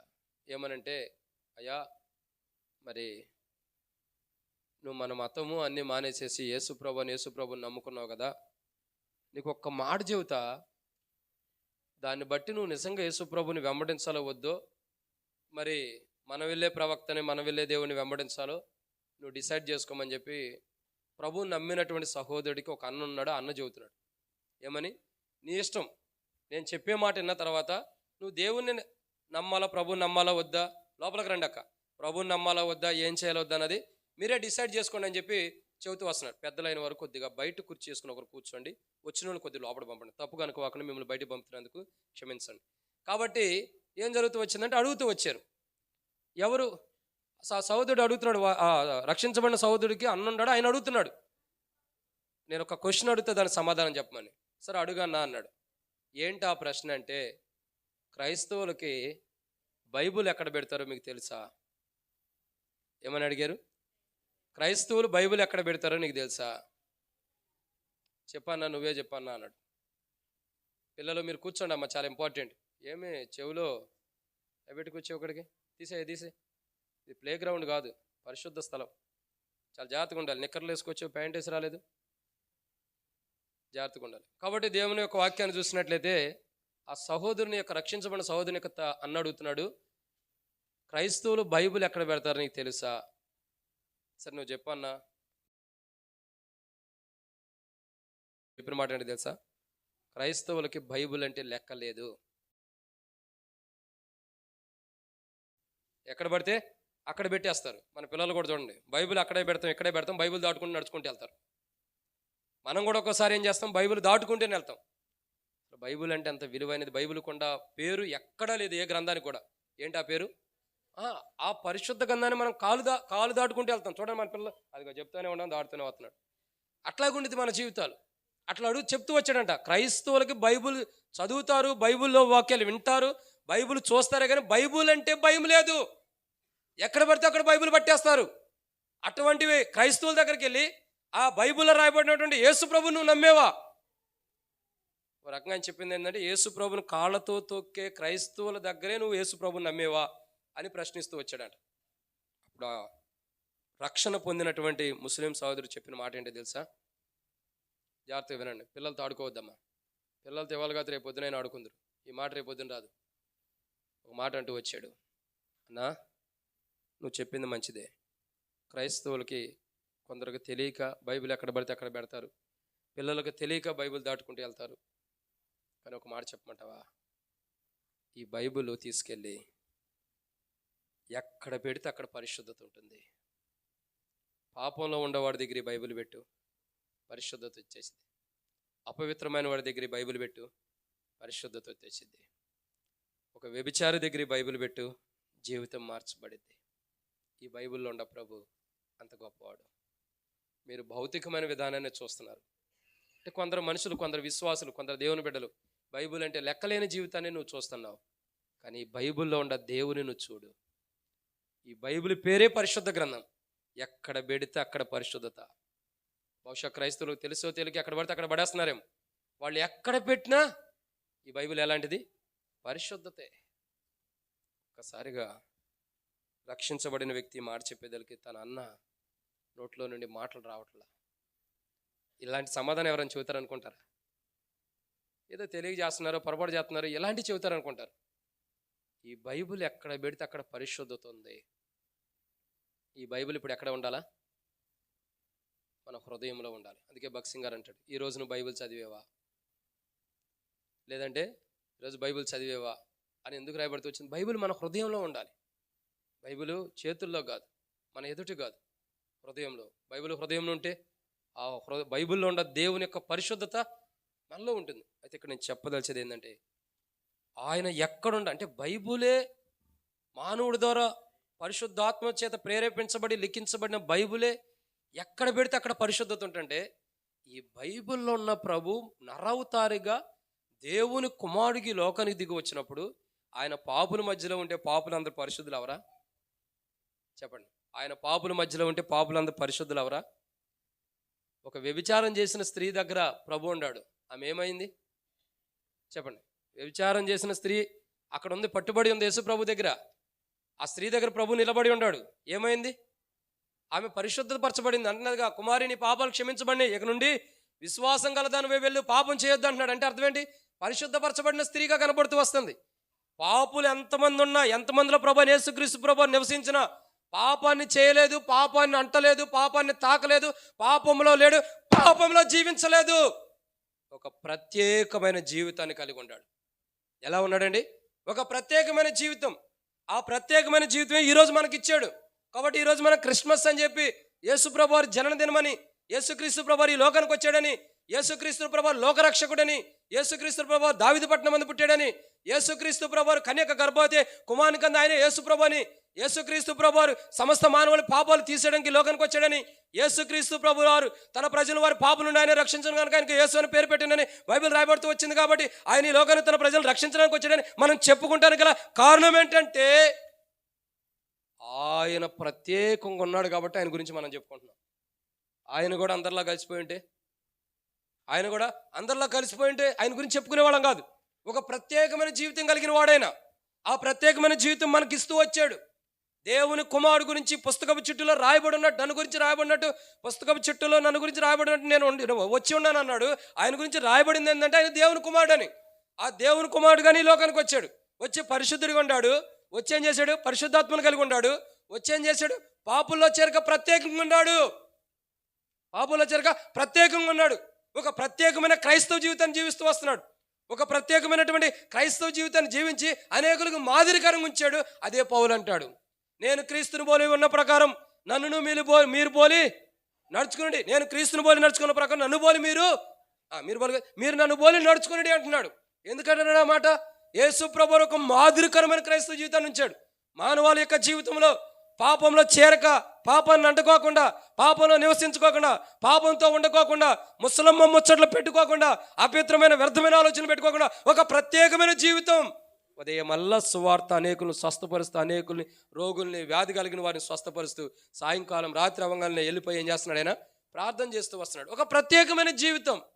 ఆ ప్రత్యేకమైన జీవితాన్ని మనకి ఇవ్వడానికి ఆయన పుస్తకపు చుట్టూ రాయబడినట్టు దేవుని కుమారుడు అన్న పేరుని పెట్టుకుని ఈ లోకానికి జన్మించాడు. ఈ లోకానికి జన్మించి మనకు ప్రత్యేకమైన జీవితాన్ని ఇస్తున్నాడు. ఆయనే ప్రత్యేకమైన జీవితం కలిగి ఉన్నాడు. ఆ జీవితం మనకిస్తున్నాడు. ఆ జీవితాన్ని ఇవ్వడానికి ఈ లోకానికి పుట్టాడు ఆయన. ఆ పరిశుద్ధత, ఆ పరిశుద్ధాత్మని, ఆ ప్రత్యేకమైన జీవితాన్ని ఇవ్వటానికి దేవుని కుమారుడికి ఈ లోకానికి పుట్టాడు. దేవుని కుమారుడై ఉన్నాడు ఆయన. ఏ భేదం లేదు. అందరూ పాపం చేసి దేవుడు అనుగ్రహించే మహిమను పొందలేకపోతున్నారని బైబిల్ అంటుంది. మానవుడి జీవితంలో అసలు ఏ మానవుడు కూడా ఏ భేదం లేదు. అందరూ త్రోవ తప్పిపోయిన వారే, అందరూ కూడా పాపంలో ఉండేవారే, అందరూ కూడా అపవిత్రమైన వారే, అందరూ కూడా లోకంలో పాపంలో పడిపోయిన వారే. ఆయన ఒక్కడే పరిశుద్ధుడికి లోకానికి వచ్చాడు. ఆయన ఒక్కడే. మీకు ఒక డౌట్ రావచ్చు, మరి మానవుడి పుట్టుక ఎలా ఉందంటే, కీర్తన గ్రంథం 51:5 వచనంలో మానవుడి పుట్టుక తల్లి గర్భంలో నుండే పాపంతో పుడుతున్నాడని రాయబడుతూ వచ్చింది. మరి మరియమ్మ గర్భం నుండి పుట్టాడు కన్నా మరియమ్మ ఎలా ఉంది అని మీకు డౌట్ రావచ్చు. వచ్చిద్దా రాదా? మరి ఆమె పుట్టుక చూడక మరియమ్మ పుట్టుక ఎలాంటిది?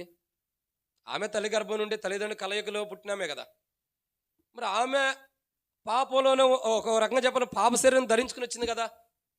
మరి ఆమెలో నుండి వచ్చిన ప్రభు ఎలా పరిశుద్ధుడు అవుతాడు? దానికి వివరణ నెక్స్ట్ వర్తమానం లాస్ట్ పాయింట్లో ఉంది. అందుకని మీరు అందరూ అప్పటిదాకా ఏం చేయాలా? వేచి ఉండాలి. వేచి లేకపోతే కొన్ని వాటర్ ఇస్తారు, తాగండి.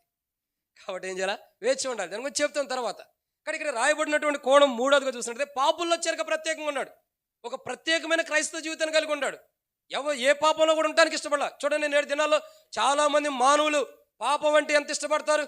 పాపం అంటే ఎంత ఆశపడుతూ ఉంటారు, పాపం మాటలు అంటే ఎంత ఆశపడుతూ ఉంటారు. చూడండి, ఎవరైనా అపవిత్రమైన మాటలు మాట్లాడుతున్నారు అనుకో, చెవి పెడతాం. వాళ్ళు మనకు సంబంధం లేకుండా వాళ్ళు మాట్లాడకుండా మనం చెవి పెట్టి ఉంటాం. ఎవరైనా చేసిడా ఎటు చేసిడా. ఎంతమంది క్రైస్తవులు అనబడుతున్నారు నేటి దినాల్లో. గృహాల్లో టీవీలు పెట్టుకుని సీరియల్స్, సినిమాలు, ఇంకేమైనా ప్రోగ్రామ్స్ చూసి ఎంతమంది నాశనపు జీవితం కలిగి, పాపం జీవితం కలిగి, ప్రత్యేకమైన జీవితం కలిగి ఉండకుండా పాపం జీవితంలో జీవిస్తూ వస్తున్నారు. ఎంతమంది పాప జీవితాన్ని కలిగి ఉంటారు. యేసు ప్రభు జన్మించింది అలా పాప జీవితాన్ని కలిగి ఉంటానికి కాదండి. పాప జీవితం కలిగి ఉన్న ప్రజల్లో కూడా ప్రత్యేకంగా ఉండటానికి వచ్చాడు. ఆయన ఈ లోకానికి జన్మించాడు దేవుని కుమారుడిగా. పాప జీవితానికి వ్యత్యాసంగా ఉన్నాడు. చాలామంది చెప్పే మాట ఏంటి తెలుసా, ఇప్పుడు ఒకప్పుడు పిల్లోస్ అంత ఉండే, ఇప్పుడు బెడ్షీట్ అంత అయినాయి. ఏంటో చెప్పండి. ఒకప్పుడు తల కింద పెట్టుకునే పిల్లోస్ అంటే దిండులు అంత ఉండే, ఇప్పుడు ఏమో ఎంత అయినాయి బెడ్షీట్ లాంటివి. టీవీలు ఉండేవాళ్ళు చేతులు ఎత్తండి. పిల్లోస్ లాంటి టీవీలు ఉండేవాళ్ళు ఎవరి దగ్గర లేవా? ఇప్పుడు అన్ని బెడ్షీట్లే వచ్చేసినాయి. ఒకప్పుడు తల కింద పెట్టుకునే పిల్లోని వాక్యం చూస్తున్నా, ఇప్పుడే పిల్లోడు మార్చాడు. రిమోట్ పట్టుకుని అంటాం.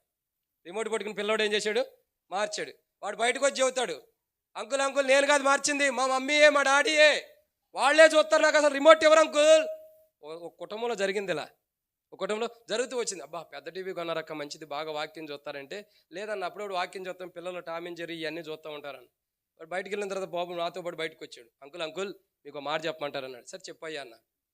నన్ను అంకుల్ని చేసేసేసాడు. ఏమయ్యాడు, అంకుల్ అయిపోయాడు. ఇంకా నా వయసు అయిపోయినట్టుంది. ఈ పిల్లలు అట్టగా నేను యవనస్తుండే. అర్థమైందండి, వాళ్ళే నవ్వుతున్నారు. సరే, అట్లా ఉన్నప్పుడు ఏం చేశాడంటే వచ్చాడు, అంకుల్ అన్నాడు. విచిత్రం ఏంటి తెలుసా, నేను పరిచర్య చేసే కూడా 5 బ్రాంచ్లు ఉన్నాయి. నేను ఉండేది హెడ్ క్వార్టర్, మాకు 5 బ్రాంచ్లు ఉన్నాయి. ఒక బ్రాంచ్లో ఒక ఊరికి వెళ్ళి మామూలుగా శుక్రవారం కాటేజ్ మీటింగ్ జరిగింది, అక్కడికి వెళ్ళా. పండు ముసలామె అంటే రేపు మాపు పరవాసిని పాడబడాల్సి అని మనం సిద్ధంగా ఉండాలి. అటువంటి ఆమె ఏం చేసింది తెలుసా, అంకుల్ నాకు ప్రార్థన చేయండి అంది. ఏమంటుంది, అంకుల్ నాకు ప్రార్థన చేయమంటుంది. నాకు తల మీద ఎంటికలు మెరిసి ఉండేమో, ఈ బాల మెరుపు నా చిన్నప్పటి నుండి ఉండే. ముఖం ముడతలు వచ్చినాయేమో, ఏదో క్రీములు రాయట్లేదు కాబట్టి వచ్చి ఉండొచ్చు. అర్థమవుతుందండి. కళ్ళజోడు ఉండొచ్చు, ఏదో లైట్ బట్టో ఏదో కళ్ళజోడు ఉండి, అప్పుడు కళ్ళజోడు లేదులేండి. అంకుల్ నాకు కూడా ప్రార్థన చేయంటుంది. నేను అన్నా, అమ్మ ఎవరిని అడుగుతున్నావు అన్న. నిన్నేను అంకుల్ అంటుంది. ఇంకోసారి అడిగితే మళ్ళీ అంకుల్ అందంటే పరుగు పోయిద్దని, దేవా ఏమన్నా దీవించయ్యా, బిడ్డను దీవించి ఆశీర్వదించని ప్రార్థన చేసి, ఇంకేం చేస్తాం మరి అంకుల్ అంటే. అయితే ఆడు కూడా పుట్టాడు వచ్చి అంటున్నాడు, అంకుల్ అన్నాడు. ఏదో పని ఉందేమో, ఎగ్జామో, స్కూల్లో చదువుకోవడానికో, ఫ్రెండ్స్ గురించో ప్రార్థన చేయమంటాడని అడుగుతుంటే, ఆ వ్యక్తి వచ్చి అన్నాడు, అంకుల్ మా ఇంట్లో చెప్పిన, మా మమ్మీ డాడీ చెప్పిన నేను అబద్ధాలు అంకుల్ అన్నాడు. ఏమైందిరా చిన్నాడు అంటే, అంకుల్ మీకు తెలియదు అంకుల్, వాళ్ళు అసలు నాకు రిమోటే ఎవరు అంకుల్, వాళ్ళు ఏం చేయరు, అసలు నాకు రిమోటే ఎవరు. ఆ పిల్లల్ని ఏడు పాపండక్క, అసలు ఆ రిమోటే ఎవరు, ఎందుకెవరు, వాళ్ళిద్దరే కొట్టుకుంటారు అంకుల్. ఒకళ్ళు సీరియల్స్ కావాలి, ఒకళ్ళు సినిమా కావాలి. మా డాడీ ఉదయం జాబ్కి వెళ్తాడు, సాయంత్రంకి వచ్చిన తర్వాత సినిమా పెట్టుకుంటాడు, లేకపోతే ఏదైనా జోక్స్తో కూడినటువంటి టీవీలో వచ్చే చూస్తాడు. మా మమ్మీ చూడగా మా డాడీ డ్యూటీకి వెళ్ళిన కాడి నుంచి సీరియల్ పెట్టుకుని చూస్తానే ఉండిద్ది. ఇంకా మాకెప్పుడు ఇచ్చారు అంకుల్, మాకు రిమోట్ ఇవ్వట్లా, నీకేమైనా అవకాశం ఉంటే రిమోట్ ఇవ్వమని చెప్పు అంకుల్ అంటున్నాడు. ఇప్పుడు నేను వెళ్ళి ఏం చేయాలా, రిమోట్ పిల్లోడికే ఉండని చెప్పాలి. ఇప్పుడు వాళ్ళు చేస్తుంది తప్పని చెప్పాడు, వాళ్ళు చేస్తుంది తప్పని చెప్పడానికి ఈయన వచ్చి ఏం చేశాడు, నాకు రిమోట్ కావాలని అడుగుతున్నాడు. అంటే చాలామంది క్రైస్తవులు ఇలా ఉంటారు. చాలామంది దేవుని మందిలో పరిశుద్ధంగా ఉంటారు, పవిత్రులుగా ఉంటారు, బలలో పాల్గొంటారు, దేవుని ఆరాధిస్తారు, దేవుని సృష్టిస్తారు. ఒక 5 నిమిషాలు 5 నిమిషాలు కదండి, 1 పావు గంట అయిన తర్వాత ఆరాధన చూస్తే టాపు లేచిపోయింది, ఇక్కడ రేకులు దాటి వెళ్ళిపోతాయి. అంత గొప్పగా ఆరాధన చేస్తాం, ఇంటికి వెళ్తే అంత గొప్పగా సౌండ్ పెట్టుకుని టీవీ చూస్తాం. అంటే మానవుడి జీవితంలో పాపంలో నుండి ప్రత్యేకంగా ఉండలేకపోతున్నాడు మానవుడు. ఎంత చూసినా పాపం. అది గాత్తా పోయి రాను రాజుగారు గుర్రం గాడిదైంది అన్నట్టు రాను ఇప్పుడు ప్రజలు ఏమైపోయారు, ఆ టీవీలు కూడా మానేసి సెల్ ఫోన్లో నిమగ్నమై ఉంటున్నారు. సెల్ ఫోన్లోనే ఆ మధ్యలో చూస్తూ వచ్చే టీవీలో ఎవరో ట్రైన్ దాటేటప్పుడు సెల్ ఫోన్ ఇయర్ ఫోన్స్ పెట్టుకుని ఫోన్ చూసుకుంటూ వెళ్తుందంట, ట్రైన్ వచ్చి గుద్దేసి చనిపోతూ వచ్చింది సిటీలోనే. అంటే జీవితం ఎంత ఇదైపోతుంది అంటే, పాపంలో మానవుడు ఎంత ఉంటున్నాడో. ఒక ప్రత్యేకమైన జీవితం మానవుడికి లేదు. నువ్వు పట్టుకున్న బైబిల్ పరిశుద్ధమైనది, ఈ బైబిల్ ఉన్న దేవుడు పరిశుద్ధుడు, నీకు రక్షణ ఇచ్చిన వాడు పరిశుద్ధుడు, నీకు చనిపోయిన వాడు పరిశుద్ధుడు. మరి అంత పరిశుద్ధుడు ఎక్కడ ఉన్నప్పుడు, అంత పరిశుద్ధుడు ఈ మందిరంలో ఉన్నప్పుడు ఒక మాట రాయబడుతూ వచ్చింది. ఇక్కడ రాయబడలేదు కానీ ఎబ్రోం పులిపేట మీద రాయబడుతూ 3వ వచనం, అది 1 రాజుల గ్రంథం 9వ 3వ వచనం చదవండి.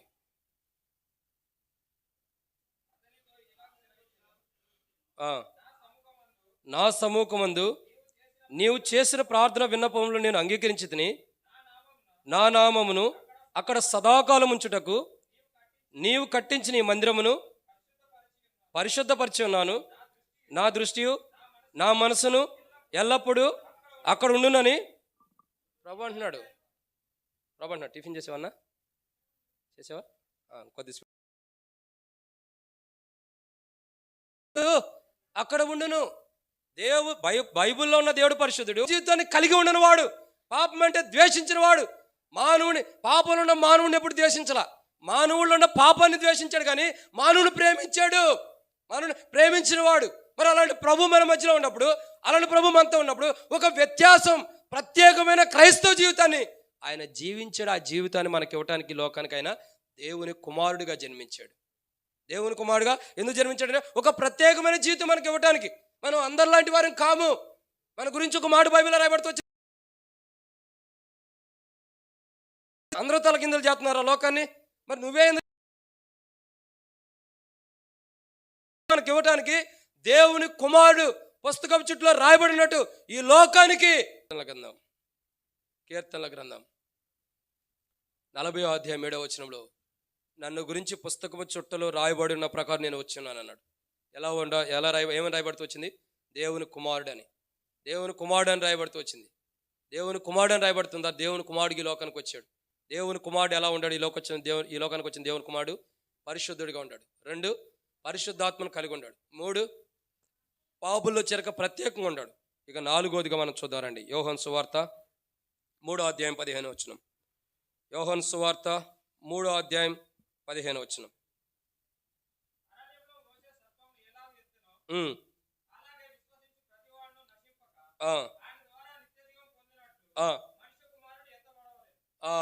ఆయన ఎలాంటి వాడంటే, ఇక్కడ మరొక కోణం రాయబడుతూ వచ్చింది.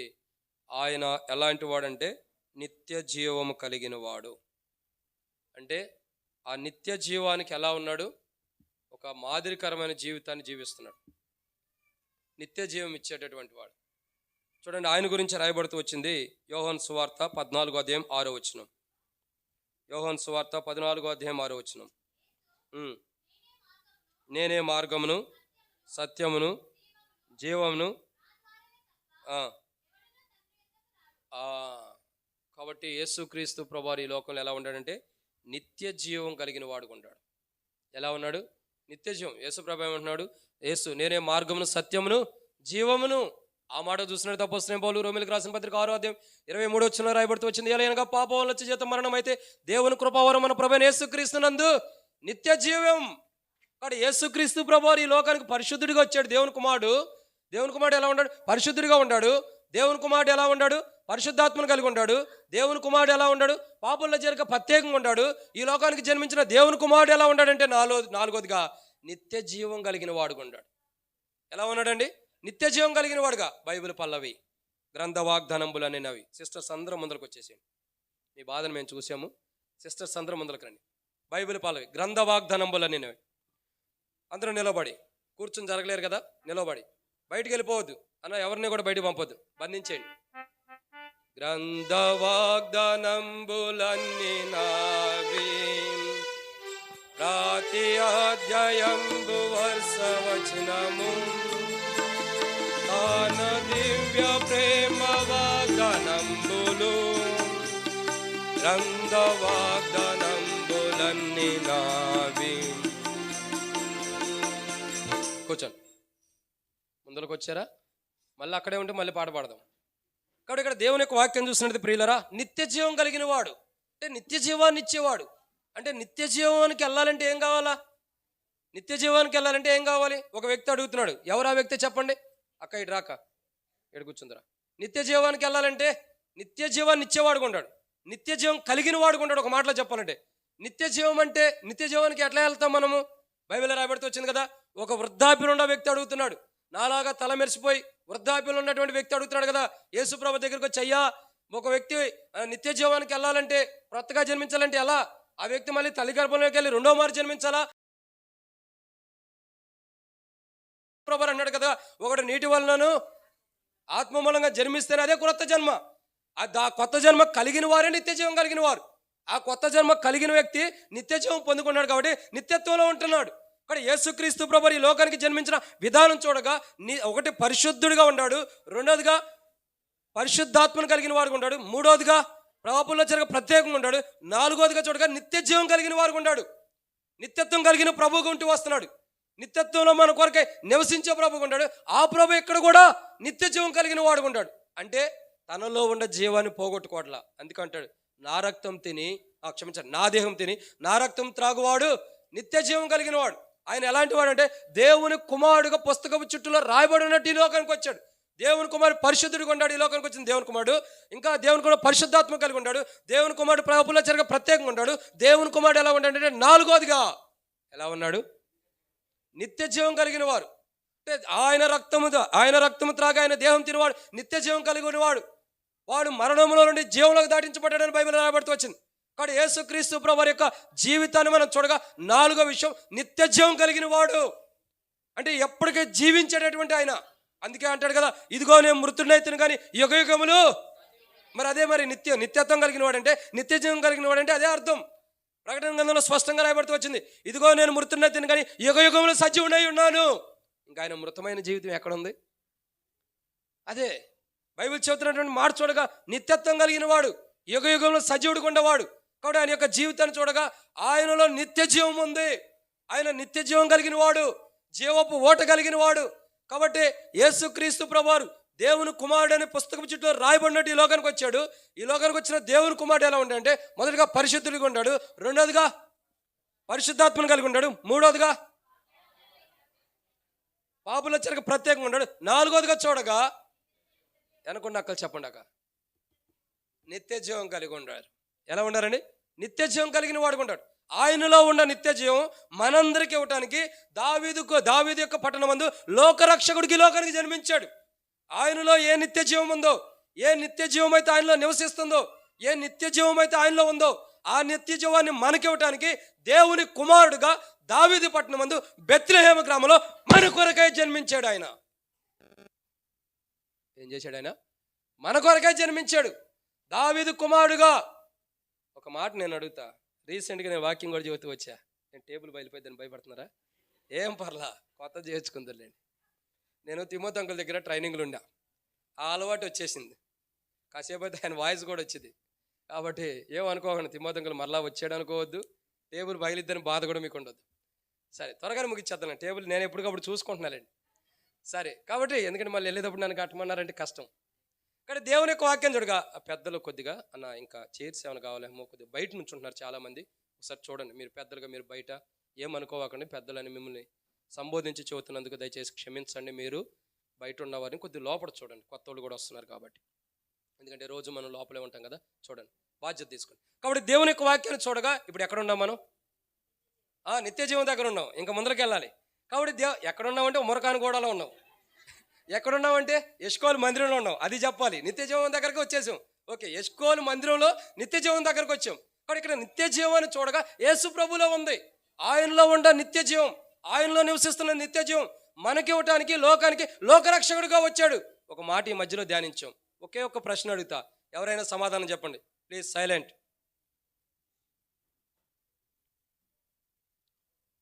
ఒకే ఒక మాట అడుగుతా, నిత్యుడగు తండ్రి అంటే అర్థం ఏంటి చెప్పండి. నా యూట్యూబ్ ఛానల్ ఫాలో అయ్యేవాళ్ళు చెప్పొద్దు. నా యూట్యూబ్ ఛానల్ చూసేవాళ్ళు కొంతమంది ఉంటారు ఇక్కడ, వాళ్ళు చెప్పొద్దు. మహిమదాస్ ఎబ్రోన్ అనే యూట్యూబ్ ఛానల్లో దాదాపు లవోదికయ గురించి 36 ఆదివారాలు ధ్యానించాం. అంటే సంవత్సరం ధ్యానించాం కుడియాడంగా. పోయిన జనవరి 15 స్టార్ట్ చేస్తే ఇప్పుడు డిసెంబరు వచ్చి 29వ తారీఖు కంప్లీట్ అవుతుంది. 6 నెలలు ధ్యానిస్తాను అనుకున్నాం. సంవత్సరం ధ్యానించాం ఒకే సంఘం గురించి, 5 వచనాలే. సరే, దాని గురించి మీరు అందరి తర్వాత చూద్దరు. నిత్యుడగు తండ్రి, నిత్యుడగు తండ్రి అంటే ఎవరైనా చెప్పగలుగుతారా? నేను వెళ్ళేటప్పుడు గొప్ప ప్రైజ్ ఇచ్చి వెళ్తాను మీకు. అక్క చెప్పండి, పర్లేదు, తెలిసింది చెప్పండి, తప్పైనా ఒప్పైనా తెలిసింది చెప్పండి. నిత్యుడగు తండ్రి తెలుసుకోవాలి మీరు. ఏదో నిత్యుడగు తండ్రి ఇంకా రాయబడుతూ వచ్చిందిగా, సమాధానకర్తగా అధిపతి అని ఇట చదువుకోవడం కాదు. నిత్యుడగు తండ్రి అంటే అర్థం ఏంటో తెలుసా అక్క? నేను చెప్తా చూడండి. అనంత యుగాలకు తండ్రి అంట. ఎన్ని యుగాలు ఉన్నాయో ఇంకా వాటికంటే ఎన్ని యుగాలు ఉండా, యుగాలన్నిటికీ కూడా యేసుప్రభు వారు తండ్రి అంట. బా, ఎంత గొప్పవాడు యేసుప్రభు చూడండి. మనం ఈ యుగంలోనే ఉండం. ఇక రాజ్యమేల యుగానికి వెళ్ళాలి. పరిశుద్ధుల రాజ్యమేల యుగం ఉంది, యుగ యుగాలు రాజ్యం వెళ్ళబోతున్నారు. ఆ యుగంలోకి ప్రవేశించాలి. క్రీస్తుతో కూడా 1000 సంవత్సరాల రాజ్యమేల యుగంలోకి వెళ్ళాలి. ఇక అవన్నీ చూసుకుంటే ఎన్ని యుగాలు ఉన్నాయో తెలుసా? ఆ యుగాలకు అన్నిటికి కూడా ఈయనే తండ్రి అంట. అంటే ఈయన ఎంత గొప్పవాడు చూడండి, దేవుని కుమారుడు అంటే. కాబట్టి ప్రియులారా, దేవుని కుమారుడుగా ఈ లోకానికి వచ్చాడు. పుస్తకపు చుట్టూలో రాయబడినట్టు దేవుని కుమారుడు అంటే పరిశుద్ధుడు. మనలో లేని పరిశుద్ధత మనకి ఇవ్వటానికి దేవుని కుమారుడుగా పరిశుద్ధత ధరించుకుని ఈ లోకానికి వచ్చాడు. 2, మనలో లేని పరిశుద్ధాత్మను మనకి ఇవ్వటానికి ఈ లోకానికి పుస్తకపు చుట్టూలో రాయబడిన ప్రకారం ఈ లోకానికి జన్మించాడు. 3వదిగా పాపుల్లో చెరక ఒక ప్రత్యేకమైన జీవితం మనకి ఇవ్వటానికి ఈ లోకంలో ఆయన జన్మించాడు దేవుని కుమారుడుగా. 4వదిగా నిత్య జీవం ఇవ్వటానికి, అంటే ఆయన యొక్క జీవితం చూడగా నిత్య జీవం మనకి ఇవ్వటానికి ఆయన ఒక ప్రత్యేకమైన జీవితం కలిగిన వాడు. కాబట్టి నిత్య జీవం ఇవ్వటానికి దేవుని కుమారుడుగా పుస్తకపు చుట్టూ రాయబడినట్టు ఈ లోకానికి జన్మించాడు. 5, పుస్తకపు చుట్టూ రాయబడినట్టు ఈ లోకానికి జన్మించాడు దేవుని కుమారుడు. ఎలా ఉన్నాడు అని అంటే 5వ మాటను మనం చూద్దాం. దేవుని యొక్క వాక్యాన్ని చూస్తున్నట్లయితే దేవుని కుమారుడు ఎలా ఉన్నాడు? యోహాను సువార్త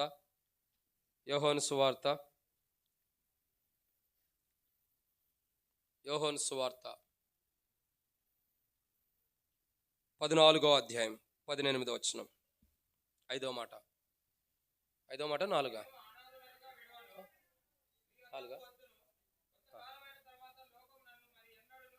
ఓ అన్నా, నువ్వు చదివితే నేను కూడా చదివితేనే నువ్వు మళ్ళీ చదవాలి, అది గుర్తుపెట్టుకో.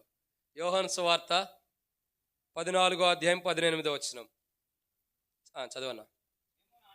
మిమ్మును అనాథులుగా విడవను, మీ వద్దకు వత్తును. చాలన్నా. కాబట్టి యేసుక్రీస్తు ప్రభువారు ఎవరంటే ఎవరు? మనల్ని అనాథులుగా విడవకోకుండా ఉండటానికి ఈ లోకానికి దేవుని కుమారుడిగా జన్మించాడు. దేనికి ఇంకొక మాట ఉంది. యెషయా గ్రంథం 49వ అధ్యాయం 15-16 వచనం, క్షమించండి. యెషయా గ్రంథము 49వ అధ్యాయం 15-16 వచనాలు నాకు బాగా ఇష్టమైనటువంటి వాక్య భాగం కూడా.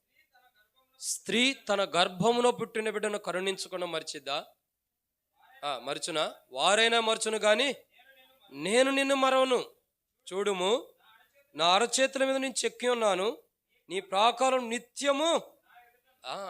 ఆయన మనల్ని అనాథులుగా విడవకోకుండా ఏం చేశాడు ఆయన? స్త్రీ తన గర్భంలో పుట్టిన బిడ్డను కరుణించకుండా మరచునా? వారైనా మరచొద్దుగా నేను నిన్ను మరవను. చూడుము, నా అరచేతుల మీద నిన్ను చెక్కి ఉన్నాను. ఎవరు అంటే అనాథో కావు. దేవుని కుమారుడు ఈ లోకానికి, దేవుని కుమారుడిగా పుస్తకపు చుట్టూ రాయబడినట్టు ఈ లోకాన్ని జన్మించాడు. ఆయన గురించి ముందరే రాయబడింది, దేవుని కుమారుడికి ఈ లోకాన్ని జన్మించాలి. ఆ జన్మించిన కుమారుడు ఎలాంటి వాడంటే పరిశుద్ధుడు. మనకు పరిశుద్ధత లేని వారం, కానీ మనలో పరిశుద్ధత ఇస్తున్నాడు. పరిశుద్ధాత్మను లేని వారం, మనలో పరిశుద్ధాత్మను ఇస్తున్నాడు. మనం పాపంలో జీవించే వారం, ప్రత్యేకమైన జీవితాన్ని చూపించాడు. ఇంకా 4వదిగా మనం అసలు నిత్య జీవానికే వారసులం కాము, కానీ నిత్య జీవాన్ని మనకు వారసత్వాన్ని ఇస్తున్నాడు, నిత్య జీవం ఇస్తున్నాడు. 5వదిగా చూడగా మనం అనాథులుగా విడవబడకోకుండా మనకు తోడుగా ఉంటున్నాడు. అందుకే ఒక మాట ఉంది, మత్తయి సువార్త 1వ అధ్యాయం 23 వచనం పట్టుకుంటా, 22-23 వచనాల్లో ఒక మాట రాయబడుతూ వచ్చింది. కన్యక గర్భవతి కుమారుని కన్ను ఆయన ఇమ్మానుయేలు అని పేరునకు పెట్టును. పేరునకు భాషాంతరం ఏంటి? దేవుడు మన తోడని అర్థం. అర్థమైందండి? ఆయన అనాథులుగా విడవకోకుండా ఈ లోకానికి ఎలా ఉన్నాడు? మనకి తోడుగా ఉన్నాడు. 1 పరిశుద్ధుడిగా ఉన్నాడు, పరిశుద్ధాత్మను కలిగి ఉన్నాడు. 3 పాపుల జరగ ప్రత్యేకంగా ఉన్నాడు. 4 నిత్య జీవం కలిగిన ఆయన. 5వదిగా అనాథులుగా విడవట్లేదంటే ఇది ఏ స్వభావం అంటే తండ్రి స్వభావం కలిగి ఉన్నాడు. ఏం కలిగి ఉన్నాడండి? తండ్రి స్వభావం. తండ్రి ఏమంటాడు? నేను మిమ్మల్ని అనాథులుగా విడవను. అందుకే అంటాడు కదా, ఒకరి తల్లి వాడిని ఆదరించినట్లు నేను మిమ్మల్ని ఆదరించేదను. ఎక్కడ రాయబడుతూ వచ్చింది అక్క? యోహాను సువార్త యెషయా గ్రంథం 66వ అధ్యాయం 13వ వచనం ఏమంటాడు? నేను మిమ్మల్ని అనాథులుగా విడవనన్న ప్రభువు గురించి రాయబడుతున్న మాట ఏంటంటే, ఒకరిని తల్లి వారిని ఆదరించినట్లు నేను మిమ్మల్ని ఆదరించేదను. ఎక్కడ ఆదరించబడతారు? యెరూషలేములోనే. సీయోను కదా, యెరూషలేములోనే మీరు ఆదరించబడతారు. అంటే ఎష్కోల్లోనే మీరు ఆదరించబడతారు. కాబట్టి దేవుని యొక్క వాక్యం చూడగా ఆయన ఈ లోకానికి పుస్తకం చుట్టూ రాయబడినట్టు జన్మించాడు. జన్మించిన కుమారుడు ఎలా ఉంటాడంటే 5వ మాటను చూస్తున్నాము. 5వదిగా ఆయన ఎలా ఉన్నాడు? మనకి ఒక తండ్రి అంటే యేసుప్రభు అన్నాడు, తండ్రి మనకు పరలోకంలో ఉన్నాడు, మరలా మనకి ఈ లోకంలో తండ్రి లేడు అన్నాడు. మరి తండ్రి పరలోకంలో ఉన్నాడు, తండ్రి లేడని అన్నాడు కదా, మరి యేసు తండ్రి లాంటి స్వభావాన్ని ధరించుకున్నాడు. తండ్రి ఎలా మనస్తత్వం కలిగి ఉంటాడు? తండ్రి ఏం చేస్తాడు? తన బిడ్డల క్షేమం చూస్తాడు. తండ్రి ఏం చేస్తాడు? తల్లి కానీ తండ్రి కానీ తన బిడ్డల యొక్క బాగోగులు చూస్తాడు. ఇప్పుడు క్రిస్మస్ వచ్చింది, తండ్రి ఏం చేస్తాడు చెప్పండి? మొట్టమొదటి చేసే పని ఏంటి? తండ్రి. తండ్రులు ఉండారా లేరా? కొత్త పెళ్ళైన జంటలో ఒకళ్ళు ఉండాలి, లేరు ఇక్కడ? లేరా? మీ బాబు ఏడాక పరిచర్యకి వెళ్ళాడు, అయితే దేవుని కొందనాలి. కాబట్టి చూడండి, మన పిల్లలు పండగ రంగంలో మన పిల్లలకి మనం ఏం చేస్తాం? తండ్రి స్వభావం చెప్పండి.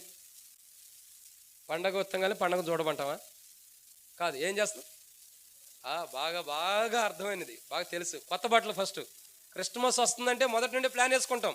సగం చిరిగిపోయిన జీన్స్ ప్యాంటు, సగం హోల్స్ ఉన్నటువంటి షర్ట్లు. సిస్టర్స్ కూడా రకరకాల దరిద్రం తయారైపోయింది నేను తినాలి అంటే. మీరు కాదులేండి, బయట ఉన్న వాళ్ళ గురించి చెబుతున్నా. మీరైతే ఇప్పుడే వెళ్ళిపోండి అని అంటారు, అది మీరు కాదు. కానీ చాలామంది దరిద్రమైన బట్టలు వేసుకుంటున్నారు. క్రిస్మస్ రాగానే ఎదురు చూస్తున్నారు, క్రిస్మస్ కోసం ఎదురు చూస్తున్నారు. ఈ బట్టలు కొనుక్కోవాలి, ఆ బట్టలు కొనుక్కోవాలి. క్రిస్మస్తో పాటు న్యూ ఇయర్ కూడా కొనేసుకుంటాం. అంటే క్రిస్మస్ రాగానే మనకు ఏం గుర్తొస్తుంది? తండ్రికి నా బిడ్డలకు మంచి బట్టలు ఇవ్వాలి. ఇప్పుడు బిడ్డలో తండ్రి మాట ఇంట్లో, అందుకే వాళ్ళే చిరిగిపోయిన బట్టలు తెస్తున్నారు. తండ్రి అయితే మంచి బట్టలు తెస్తాడు, కుమారులు తెచ్చుకుంటున్నారు కాబట్టి చిరిగిపోయినవి తెచ్చుకుంటున్నారు. అర్థమైందండి? అందుకే తండ్రికి కుమారుడు కూడా వ్యత్యాసం అదే. తండ్రి తెస్తే మంచిగా చక్కగా ఉండాలి నా కుమారుడు అని మంచి బట్టలు తెస్తాడు. అందరిలో కల్లా నా కుమారుడు బాగుండాలి. అందుకే బైబిల్ ఉంది, 10,000 మందిలో ఉండను అతడు అతికాంక్షణీయుడు, ప్రత్యేకించబడిన వాడు. 10,000 మందిలో ఉండా ఎలాంటి వాడక్క? 10,000 మంది పురుషుల్లో ఉండగా ప్రత్యేకించబడిన వాడు. అది తండ్రి కుమారుడు పట్ల చూపించే బాధ్యత. కానీ కుమారులు ఏం చేస్తున్నారు? యేసు ప్రభువారు కాదండి, మన కుమారుల సంగతి నేను చెబుతుంది. మన కుమారులు అంటే, నా కుమారులు లేదండి, నాకు 3 ఆడపిల్లలు. ఫస్ట్ టైం మీ దగ్గరికి 2014 వచ్చినప్పుడు పెళ్ళే కాల, 2024 వచ్చినప్పటికి 3 అందరిలో ఉంటాడు నా బిడ్డ. పాత వస్త్రాలు వేసుకెళ్తే అందరూ అవమానిస్తారేమోనని తండ్రి ఏం చేస్తాడు? తన బిడ్డకి కొత్త వస్త్రాలు ధరింపజేయడానికి ఇష్టపడతాడు. ఇంకా తండ్రి ఏం చేస్తాడు? తాను తింటానికి ఉండా లేకపోయినా ఆ పండగ రోజు ఒకవేళ మందిరంలో ప్రేమ విందు ఉంటే ఓకే, ఉంటే పొద్దునపూట ప్రేమ విందు ఉంటే సాయంత్రమైనా చికెనో మటనో తెచ్చి పెడతాడు. ఎంత లేని తండ్రి అయినా తెచ్చుకోడా? తెస్తాడు. ఎందుకంటే తండ్రి స్వభావం, నా బిడ్డ ఈరోజు సంతోషంగా ఉండాలి, నా కుమారుడు నా కుమార్తె సంతోషంగా ఉండాలని తండ్రి స్వభావం అది. అదే స్వభావం యేసు ప్రభులో ఉంది. అందుకే మనల్ని అనాథలుగా విడవట్లేదు, కాబట్టి ఆయన మనతో నివసిస్తున్నాడు, మనకు తోడుకుంటున్నాడు. దేవుని యొక్క తండ్రి యొక్క స్వభావం తోడుగా ఉండేది. మోషే అంటాడు కదా, నిర్గమకాండం 33:14 మోషేతో దేవుడు అంటాడు, అయ్యా అంతకుముందు మోషే అంటాడు, నీవు మాతో రాని వాళ్ళ మమ్మల్ని తీసుకెళ్ళొద్దు. కానీ యేసు అక్కడ మోషేతో అంటాడు దేవుడు, నా సన్నిధి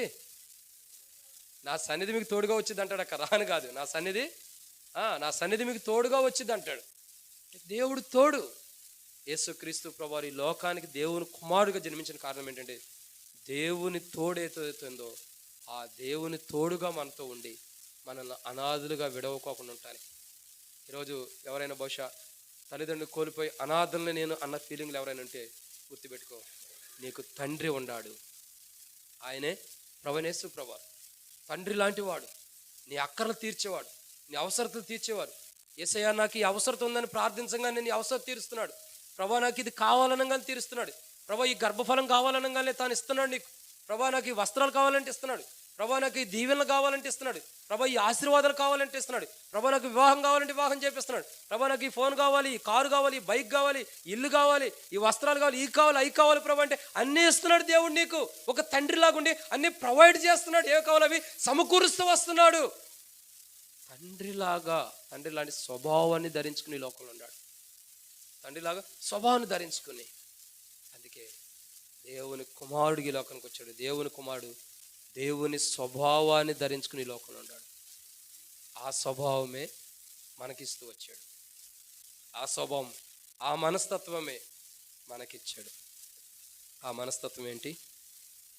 క్షమించే గుణం. ఆ మనస్తత్వం ఏంటి? ప్రేమించేది. ఆ మనస్తత్వం ఏంటి? పాపాన్ని పరిహారం చేసేది. ఆ మనస్తత్వం ఏంటి? మానవుణ్ణి అధికమైన రీతిలో దగ్గరకు తీసుకునేది. ఇవన్నీ దేవుని యొక్క మనస్తత్వాలు. ఆ మనస్తత్వం కలిగి ఈ లోకంలో ఉంటున్నాడు యేసు ప్రభువారు. దేవుని పరిశుద్ధత, పరిశుద్ధాత్మను కలిగి ఉంటున్నాడు. మూడవదిగా పాపుల చెరకు ప్రత్యేకంగా ఉంటున్నాడు. 4 నిత్య జీవం కలిగిన వాడుగా ఉన్నాడు. 5వదిగా చూడగా అనాథులుగా వేడుకోవాలంటే తండ్రి యొక్క స్వభావాన్ని మన మీద కనపరుస్తూ వచ్చాడు. ఈ 5 అంతల అనుభవాన్ని బట్టి మనం ఏం చేయాలి? ప్రభుని ఆరాధించాలి. ఇంకో మాట చూద్దామండి. దేవుని యొక్క వాక్యాన్ని చూసినట్లయితే ఇంకా ఆయన ఎలా ఉన్నాడు? యేసు ప్రభువారు దేవుని కుమారుడికి లోకానికి వచ్చాడు కదా. దేవుని కుమారుడు ఎలా ఉన్నాడంటే ఒక మాట దేవుని యొక్క వాక్యంలో చూద్దామండి.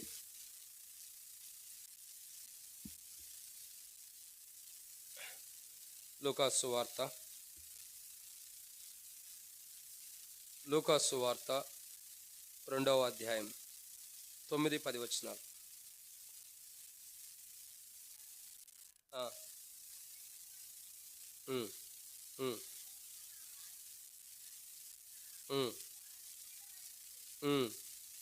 అయితే దూత, భయపడకుడి, ఇదిగో ప్రజలందరికీ కలగబో మహా సంతోషకరమైన సువార్తమానము నేను నీకు తెలియజెప్చున్నాను. 11 దావీదు పట్టణమందు నేడు రక్షకుడు మీ కొరకు పుట్టి ఉన్నాడు. ఈయన ప్రభువైన క్రీస్తు.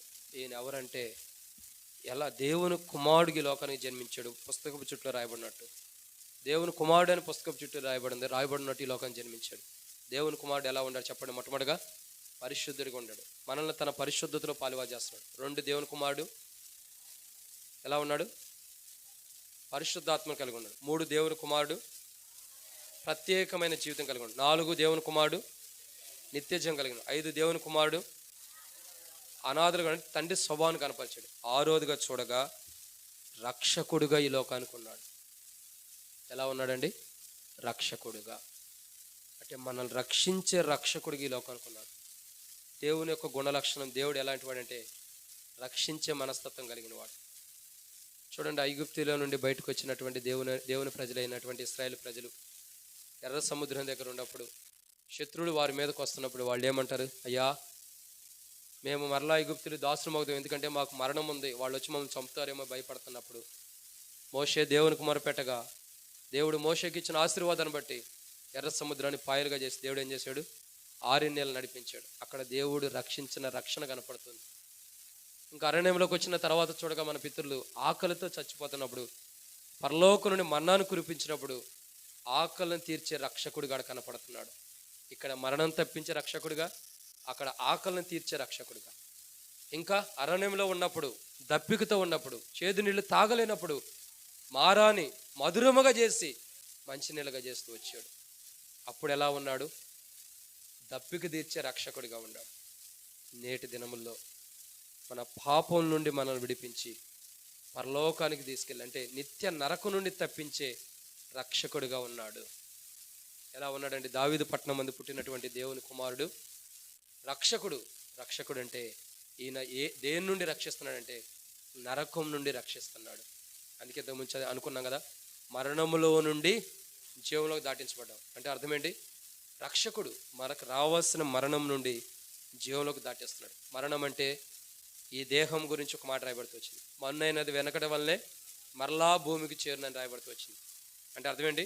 మన్నైనది వెనకట వల్లనే మరలా భూమి చేరుతుంది. ఇది మన్ను కాబట్టి మరలా భూమికి వెళ్ళిపోతుంది. కానీ దీనిలో ఉండే ఆత్మ దేవుడు దయచేశాడు కాబట్టి తిరిగి మరలా దేవుని వద్దకు వెళ్తుంది అని రాయబడుతుంది. ఈ ఆత్మ నరకంలోకి వెళ్ళకుండా ఉంటాను. ఎందుకంటే ఈ ఆత్మ కలిగి లోకానికి వచ్చాం. ఈ ఆత్మ కలిగి లోకానికి వచ్చిన మనం, మన దేహంలో మన ఆత్మ ఎలాంటిది? కపటమైనది అని రాయబడుతూ వచ్చింది. ఆత్మ అపవిత్రమైన విధానం ఉంది. ఈ ఆత్మ కపటమైనదో అపవిత్రమైనదో రకరకాల విధానం ఉంది. ఇటువంటి ఆత్మని పరిశుద్ధపరిచి ఈ ఆత్మని రక్షించడానికి దావీదు పట్టణమందు రక్షకుడిగా జన్మించాడు. దావీదు పట్టణమందు రక్షకుడు అంటే ఓరకనే చదువుకుంటే వెళ్తే కుదరదండి. ఏం రక్షిస్తున్నాడు? మన ఆత్మని రక్షిస్తున్నాడు. మన ఆత్మని రక్షిస్తున్నాడు. అందుకే పుస్తకపు చుట్టూ రాయబడి ఉంది, దేవుని కుమారుడుగా ఈ లోకానికి ఆయన జన్మిస్తున్నాడు. ఈ లోకానికి దేవుని కుమారుడుగా జన్మించిన పుస్తకపు చుట్టూ ఉన్న ప్రకారం, పుస్తకపు చుట్టూ నన్ను గురించి రాయబడి ఉన్న ప్రకారం నేను వచ్చి ఉన్నాను అన్నాడు. పుస్తకపు చుట్టూ ఆయన దేవుని కుమారుడు రాయబడి ఉంది కాబట్టి దేవుని కుమారుడుగా వచ్చాడు. పరిశుద్ధుడిగా ఉన్నాడు. దేవుని కుమారుడుగా వచ్చి పరిశుద్ధాత్మను కలిగి ఉన్నాడు. దేవుని కుమారుడుగా వచ్చి ఎలా ఉన్నాడు? పాపంలో చెరగ ప్రత్యేకంగా ఉన్నాడు. దేవుని కుమారుడు ఈ లోకానికి వచ్చి నిత్య జీవాన్ని ఇచ్చేవాడుగా నిత్య జీవం కలిగి ఉన్నాడు. 4 దేవుని కుమారుడికి ఈ లోకానికి వచ్చి తండ్రి స్వభావాన్ని కనపరుస్తున్నాడు. 5 కదా, 6 ఈ లోకానికి వచ్చి తండ్రిగా, 6 ఈ లోకానికి దేవుని కుమారుడుగా రాయబడినట్టు ఈ లోకానికి జన్మించి 6వదికి ఏం చేస్తున్నాడు? రక్షకుడిగా ఉన్నాడు. అంటే మన ఆత్మని రక్షిస్తున్నాడు. మన ఆత్మ నరకంలో ఉండకుండా ఉండటం కొరకు, మన ఆత్మ నరకంలో జీవించుకోకుండా ఉంటానికి, మన ఆత్మ నిత్య నరకంలో కాలిపోకుండా ఉంటాను. అసలు ఆత్మ నరకానికి ఎందుకు వెళ్తుందండి? ఆత్మ నరకానికి వెళ్ళడానికి కారణం ఏంటి?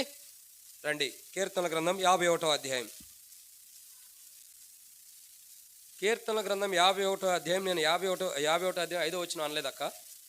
కీర్తనల గ్రంథం 51వ అధ్యాయం. కీర్తనల గ్రంథం 51వ అధ్యాయం 14వ వచనం. దేవా, నా రక్షణకర్తయగు దేవా, నా రక్తాపరాధము నుండి నన్ను విడిపించుము. నా రక్తాపరాధం నుండి నన్ను విడిపించుము. బైబిల్లో రాయబడుతున్న రక్తాపరాధం నుంచి విడిపించుము. విడిపిస్తే ఏమవుతుంది? 12వ వచనం. నీ రక్షణానందం నాకు మరలా పుట్టించమంటే రక్షణానందం వస్తుంది మానవుడి జీవితంలో. కాబట్టి మానవుడి జీవితంలో రక్త అపరాధములు ఏవైతుండయో, దోషములు ఏవైతుండయో వాటి ద్వారా ఆత్మ నరకానికి వెళ్తుంది. అసలు అపరాధములు, దోషములు అంటే ఏంటి చెప్పండి? దోషములు అంటే ఏంటి? దోషములు అంటే ఏంటి? ఎవరైనా చెప్పగలుగుతారా? మీకు తెలిసిన కోణంలో దోషములు అంటే ఏంటి చెప్పండి ఒక మాటలో. దోషములు అంటే ఏంటి? అసలు దోషములనే ఉన్నాయనేది తెలుసా మీకు? తెలుసా తెలీదా? తెలీదా చెప్పండి అక్క. తెలియకోకుండానే ప్రభా మా దోషముల కొరకే చనిపోయి మా దోషముల కొరకే సమాజపడమని ఎట్లా ఆరాధన చేస్తున్నాం? కాబట్టి ఇక్కడ మనం చూడాల్సిన మాట, దోషములు అని చూడగా తెలిసి తప్పు చేయటమే దోషం అంటే. దోషం అంటే అర్థం ఏంటి తెలుసా? చెప్పమ్మా, దోషములు అంటే అర్థం ఏంటి? దోషములు అంటే అర్థం ఏంటి? తెలిసి తప్పు చేయటం. ఇటువైపు ఉండే వాళ్ళంతా నాకు బాగా తెలిసిన, అందుకే నా మోహంగా చూస్తున్నారు. కాబట్టి వాళ్ళు అది కూడా గుర్తుపెట్టుకుంటారు. కాబట్టి వీళ్ళకి తెలియదు, అప్పుడు వీళ్ళు వచ్చినప్పుడు ఇట్లా చిన్నపిల్లలాగా ఉండేవాళ్ళు. దోషములు అంటే తెలిసి తప్పు చేయడం. మరి అతిక్రమములు అంటే ఏంటి తెలుసా? అతిక్రమములు అంటే కూడా, అతిక్రమములు అంటే అర్థం ఏంటంటే ప్రియులారా, ఏదైతే చేయకూడదో అని నీకు తెలుసో దాన్ని చేయటమే అతిక్రమం. దోషం అంటేనేమో అర్థం ఏంటి? తెలిసి తప్పు చేయటం. అతిక్రమం అంటే అర్థం ఏంటి? ఇది తప్పు అని తెలిసి, ఇది తెలుసు తప్పు అని దాన్ని చేయటం దోషం. వీటి వలన మన ఆత్మకి మరణం ఉంది. వీటి వలన ఏముందండి? మన ఆత్మకి మరణం ఉంది. అయితే వీటి వలన మన ఆత్మకుండే మరణాన్ని ఏం చేస్తున్నాడు చెప్పండి? వీటి వలన మన ఆత్మకుండే మరణాన్ని నుండి రక్షిస్తున్నాడు. అందుకే రక్షకుడికి ఈ లోకానికి వచ్చాడు. ఇంకా పాపం అంటే అర్థం ఏంటో చెప్పండి? పాపం అంటే మీ పాపం గురించి తెలుసా లేదా? పాపం అంటే అర్థం ఏంటి? ఎవరో చెబుతున్నట్టున్నారు ఎక్కడన్నా. ఆజ్ఞాతిక్రమమే పాపం. పాపం అంటే అర్థం ఏంటంటే ఆజ్ఞాతిక్రమించడమే. తెలిసి తప్పు చేయటమే దోషములు. ఇది తప్పు అని తెలిసి కూడా చేయటము అతిక్రమములు. ఇంకా తప్పు అని తెలిసి కూడా చేయటము అతిక్రమములు. తెలిసి తప్పు చేయటం దోషములు. దేవుని ఆజ్ఞను మేరటమే పాపం. వీటన్నిటిని బట్టి వచ్చే శిక్ష అంటే తెలుసా? మరణం. అది దేనికి వస్తుంది? దేహము లేదా దేహంలో ఉన్న ఆత్మ దోషములు చేయొచ్చు, అతిక్రమలు చేయొచ్చు, పాపములు చేయొచ్చు. కానీ వీటన్నిటి బట్టి వచ్చే శిక్ష ఏంటి? అపోస్తలుడైన పౌలు రోమీయులకు రాసిన పత్రిక 6వ అధ్యాయం 23వ వచనం రాయబడుతూ వచ్చింది, ఏలయనగా పాపం వల్ల వచ్చే జీతము. ఒక పాపాన్ని బట్టే మరణం వస్తుంటే, దేవుని ఆజ్ఞ మీరినందుకే మరణం వస్తుంటే, ఆదాము ఏదైనా తోటలో దేవుని ఆజ్ఞను మేరమట్టేగా మరణం వచ్చిన అనుభవంలోకి వచ్చాడు. కాబట్టి ఆత్మీయ మరణం తెచ్చుకున్న అనుభవంలోకి వస్తున్నాం. ఆజ్ఞాతిక్రమమే మరణం. దోషముల వల్ల వచ్చేదే మరణం. తెలిసి తప్పు చేయటం, తప్పు అని తెలిసి కూడా తప్పు చేయటమే మరణం. ఈ మరణం దేనికి వస్తుందంటే ఇవి చేయటం ద్వారా, ఈ మరణం రావటం ద్వారా మానవుని ఆత్మ నరకానికి వెళ్తుంది, జీవానికి వెళ్తల్లా. అదే మన భాషలో చెప్పాలంటే, మన భాషలో పరలోక రాజ్యం, హిందువుల భాషలో స్వర్గం, ముస్లిమ్స్ భాషలో నాకు తెలియదు. కాబట్టి ఈ రెండే నాకు తెలుసు. అక్క చండా జన్న అదేదో ఒకటి లెక్క, నాకైతే వినపడుతుంది. సరే, ఏదైతే ఈ మూడు అనుభవాలు ఒకటే. అదే దేవుడు నివసించే స్థలం. దీనికి మానవుడు వెళ్ళటం కొరకు యేసుక్రీస్తు ప్రభువారు దావీదు పట్టణమందు లోకరక్షకుడిగా జన్మించాడు. జన్మించి ఈ లోకంలో ఉన్న మానవాళి యొక్క పాపం, మానవాళి ఏదైతే పాపంలో జీవిస్తున్నాడో, ఏదైతే పాపంలో దోషములు అపరాధములు పాపములు చేసి అతిక్రమములు చేసి మానవుడి జీవితాన్ని నష్టం తెచ్చుకుని నిత్య నరకానికి మానవుడు వెళ్తున్నాడు. ఆ నరకం నుండి తప్పించడానికి యేసు ప్రభువారు పుస్తకపు చుట్లో రాయబడినట్లు దేవుని కుమారుడికి ఈ లోకానికి వచ్చి ఉన్నాడు. దేవుని కుమారుడికి ఈ లోకానికి వచ్చి ఎలా ఉన్నాడు? ఇప్పుడు రక్షకుడిగా ఉన్నాడు. మన ఆత్మని రక్షించే రక్షకుడిగా ఇప్పుడు ఆయన ఎలా ఉన్నాడు? మన ఆత్మని రక్షిస్తున్నాడు. ఒక రక్షకుని యొక్క పాత్రను పోషించాడు. ఒక రక్షకుని యొక్క అనుభవాన్ని ఆయన కలిగి ఉన్నాడు. పాపంలో ఉన్నవాడిని రక్షించేవారుగా ఆల్రెడీ భూమి మీద ఉన్నప్పుడే రక్షించాడు. వ్యభిచారం చేసిన స్త్రీని రాళ్లతో కొట్టి చంపాలని ధర్మశాస్త్రంలో ఉంది. నువ్వేమంటావు? మీలో పాపం చేయని వాడు మొట్టమొదటి రాయండి. అక్కడ ఆమెను రక్షించాడు. అక్కడ ఆమెను రక్షించిన అనుభవం ఉంది. చనిపోయినటువంటి ఒక చిన్న పిల్ల నిద్రిస్తుంది. ఆమె దగ్గరికి వెళ్ళి అంటాడు కదా, అందరూ అంటున్నారు ఆమె చనిపోయిందని పాటలు కూడా పాడేసి ఉంటారు. పరవాసిని జగమును ప్రభా ధన్య ధన్య యేసునామం అని ఎన్ని పాటలు పాడి ఉంటారో. అక్కడికి కూడా యేసుప్రభు వెళ్ళి మీరందరూ బయటికి పోండి అంటే మీరు బావద్దండి, అక్కడ యేసుప్రభు చెప్పింది చెబుతున్నా. మీరు అందరూ పోతే నేను ఎవరు చెప్పాలి వాక్యం? కాబట్టి మీరందరూ బయటికి పోండి, అందరినీ పంపించేశాడు. కుమారి ఆమె నిద్రిస్తుందే కానీ చనిపోలా. అమ్మా లేకమనంగానే ఆమె ఏం చేసింది? లేచి నుంచుంటుంది. అంటే అక్కడ రక్షణగా కనబడుతూ వస్తుంది. అక్కడ రక్షణ, ఇంకా అద్భుతమైన రక్షణ. యోహాను సువార్త 11:40 కాడ నుంచి చూసినట్టే వీళ్ళు లాజరు జీవితాన్ని మనం చూస్తూ వస్తున్నాం. సమాధిలో చనిపోయి సమాధిలో నిశ్చంత లేకుండా ఉన్నాడు 4 రోజులు. నాకు తెలిసి యేసు ప్రభు వచ్చి నన్ను లేపుతాడన్న నిశ్చంతతో సమాధిలో చక్కగా పడుకున్నాడు. లాజరు దగ్గరకు వచ్చి అన్నాడు, లాజరు బయటికి రా. ఏ బయటికి రావాలండి? ఎష్కోలు బయటికి కాదు, నువ్వు బయటికి రా లాజరు అనగానే ప్రేతేల వస్త్రములు కలిగిన వాడై బయటకు వచ్చినప్పుడు ఆ కట్లు విప్పేయండి. ఈ మధ్యాహ్న కాల సమయంలో ఏ కట్లయితే, ఏ పాపపు కట్లు, ఏ అపరాధముల కట్లు, ఏ దోషముల కట్లు, ఏ అతిక్రమముల కట్లయితే, ఏ పాపపు కట్లయితే మనం కలిగి ఉన్నాం వాటిని విప్పుకొని ఈ రోజు బయటికి రావాలనే లోక రక్షకుడు కానీ ఈ లోకానికి జన్మించాడు.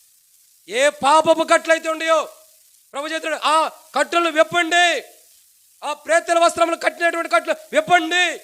ఈరోజు దోషములనే వస్త్రములు, దోషములనే కట్టులు, అపరాధమైన కట్టులు, పాపమైన కట్టులు మన జీవితంలో ఉన్న ప్రతి ఒక్కటిని వెప్పదీయడానికి ఆయన ఈ లోకానికి రక్షకుడుగా జన్మించాడు.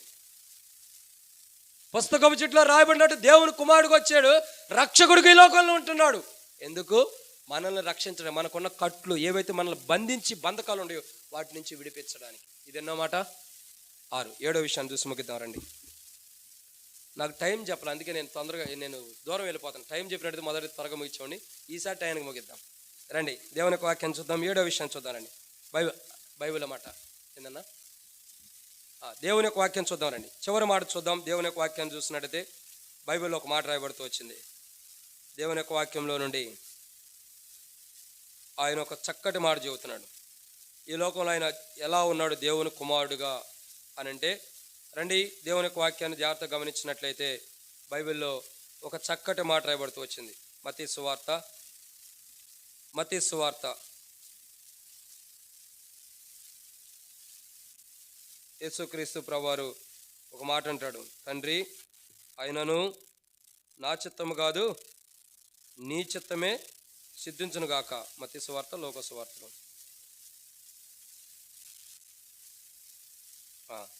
లోకాసువార్త క్షమించండి. లోకాసువార్త 22వ అధ్యాయము 42వ వచనం. లోకాసువార్త 22వ అధ్యాయం 42వ వచనం. తండ్రి ఈ గిన్నె నా యొద్ద నుండి తొలగించుటకు అని రాయబడుతుంది. నీ చిత్తమైతే తొలగించము, అయినను నా ఇష్టం కాదు నీ చిత్తమే సిద్ధించును గాక. కాబట్టి యేసుక్రీస్తు ప్రభువారు ఈ లోకానికి దేవుని కుమారుడు అనే పుస్తకపు చుట్లో రాయబడినట్టు ఈ లోకానికి జన్మించాడు. దేవుని కుమారుడు ఎలా ఉన్నాడు? మొట్టమొదటిగా ఇప్పుడు చెప్పండి, పరిశుద్ధుడిగా ఉన్నాడు. 2 పరిశుద్ధాత్మను కలిగి ఉన్నాడు. 3 ప్రత్యేకంగా ఉన్నాడు. 4 నిత్య జీవం కలిగి ఉన్నాడు. 5 తండ్రి లాంటి స్వభావం కలిగి ఉన్నాడు. 6 రక్షకుడిగా ఉన్నాడు. 7గా చూసినట్టయితే దేవుని చిత్తాన్ని నెరవేర్చేవాడుగా ఉన్నాడు. ఎలా ఉన్నాడండి? దేవుని చిత్తం ఏంటి? మనందరి కొరకు కలువరి సిలువ ఆయన చనిపోయి సమాధి చేయబడి తిరిగి లేవాలి, బరువు సిలువను ఆయన మొయ్యాలి. అదే దేవుని చిత్తం. అందుకే పాట కూడా మాడుతాం, గరుకు రాళ్ళ మార్గములో బరువు సిలువను మోసెను. గరుకురాల మార్గంలో బరువు సిలువను మోస్తూ వచ్చాడు. అది దేవుని చిత్తం. పాపంలో ఈ లోకంలో జీవిస్తున్న ప్రతి మానవుని యొక్క పాపాన్ని భరించడానికి ఈ లోకానికి యేసు ప్రభు వచ్చాడు. ఈ లోక మానవాళి పాపాన్ని భరిస్తున్నాడు. అందుకే దేవుని చిత్తము. యేసు ప్రభు ఈ లోకానికి జన్మించిన విధానం చూడగా, యేసు క్రీస్తు ప్రభు ఈ లోకానికి పుస్తకం చుట్టూలో రాయబడినట్టు ఈ లోకానికి వచ్చాడు. ఏమి రాయబడింది? దేవుని కుమారుడు అని రాయబడింది. దేవుని కుమారుడికి ఈ లోకానికి వచ్చాడు. దేవుని కుమారుడికి ఈ లోకానికి జన్మించి ఆయన ఏం చేస్తున్నాడు? మొట్టమొదటిగా ఏం చేస్తున్నాడు? పరిశుద్ధుడిగా ఉంటాడు. దేవుని కుమారుడుగా ఈ లోకానికి జన్మించి. 2, పరిశుద్ధాత్మను కలిగి ఉంటాడు. 3, పాపన జరిగి ప్రత్యేకంగా ఉంటాడు. 4, నిత్య జీవం కలిగిన వారికి ఉంటాడు. 5, తండ్రి స్వభావం కలిగి ఉంటాడు. 6, రక్షకుడికి ఉంటాడు. 7వదిగా దేవుని చిత్తాన్ని నెరవేరుస్తున్నాడు. ఏం చేస్తున్నాడండి? దేవుని చిత్తం. దేవుని చిత్తం ఏంటంటే బరువు సిలువను మోయాలి. మానవాళమైన మనందరి కొరకు సిలువలో ఆయన మరణించాలి. మానవాళమైన మనందరి కొరకు సిలువలో ఆయన చనిపోయి సమాజపడి తిరిగి లేకవాలి. అది దేవుని చిత్తం. ఆ దేవుని చిత్తాన్ని నెరవేర్చడానికి దేవుని కుమారుడికి లోకానికి వస్తే, పుస్తకం చుట్టూ రాయబడినట్టు దేవుని కుమారుడికి లోకానికి వచ్చి దేవుని చిత్తమని అయినటువంటి బరువు సిలువను మోసి కలువరి సిలువ మన కొరకై చనిపోయి సమాజపడి తిరిగి లేచాడు. కాబట్టి అదే దేవుని చిత్తం. ఈ దేవుని చిత్తాన్ని నెరవేర్చడానికి లోకానికి ఆయన దేవుని కుమారుడిగా జన్మించాడు. ఇటువంటి దేవుని కుమారుడిగా జన్మించిన ప్రభు ఈ 7 అంతల అనుభవం మనకిస్తున్నాడు. ఏంటి? పరిశుద్ధత మనకిస్తున్నాడు. మనం ఎలాంటి వారం పాపులమైన. 2, పరిశుద్ధాత్మను మనకిస్తున్నాడు. 3, పరిశుద్ధాత్మ మనకి ఇవ్వటం ద్వారా మనం దేవుని సన్నిధి త్రోసివేయబడుతున్నా దేవుని సన్నిధి నుంచి. 3, పాపుల ప్రత్యేకమైన జీవితాన్ని మనకిస్తున్నాడు. 4, నిత్య జీవాన్ని ఇస్తున్నాడు. 5, అనాథుల యొక్క తండ్రి స్వభావాన్ని మనమే కనపరుస్తున్నాడు. 6, రక్షకుడిగా ఉన్నాడు. 7, రక్షణ అంటే మన ఆత్మను రక్షిస్తున్నాడు. 7, దేవుని చిత్తాన్ని అంటే మనకు రావాల్సిన శిక్షను ఆయన భరించాడు. మనకు రావాల్సినంత మరణమనే, మన పాపాన్ని బట్టి మనకు రావాల్సిన మరణం అనే శిక్షని ఆయన భరించి, అది దేవుని చిత్తాన్ని ఆయన భరించి మన ఎడల దేవుని చిత్తాన్ని నెరవేరుస్తున్నాడు. అటువంటి ప్రభుని మనం ఏం చేయాలా? ఆరాధించాలి. కాబట్టి సమయం లేదు కాబట్టి కొద్ది మంది ఆరాధించేద్దాం. అటు ఆరాధన చేయనట్లు ప్రభు మన సాయం చేయను గాక. మనం నిలవబడి ఒక పాట పాడదాం.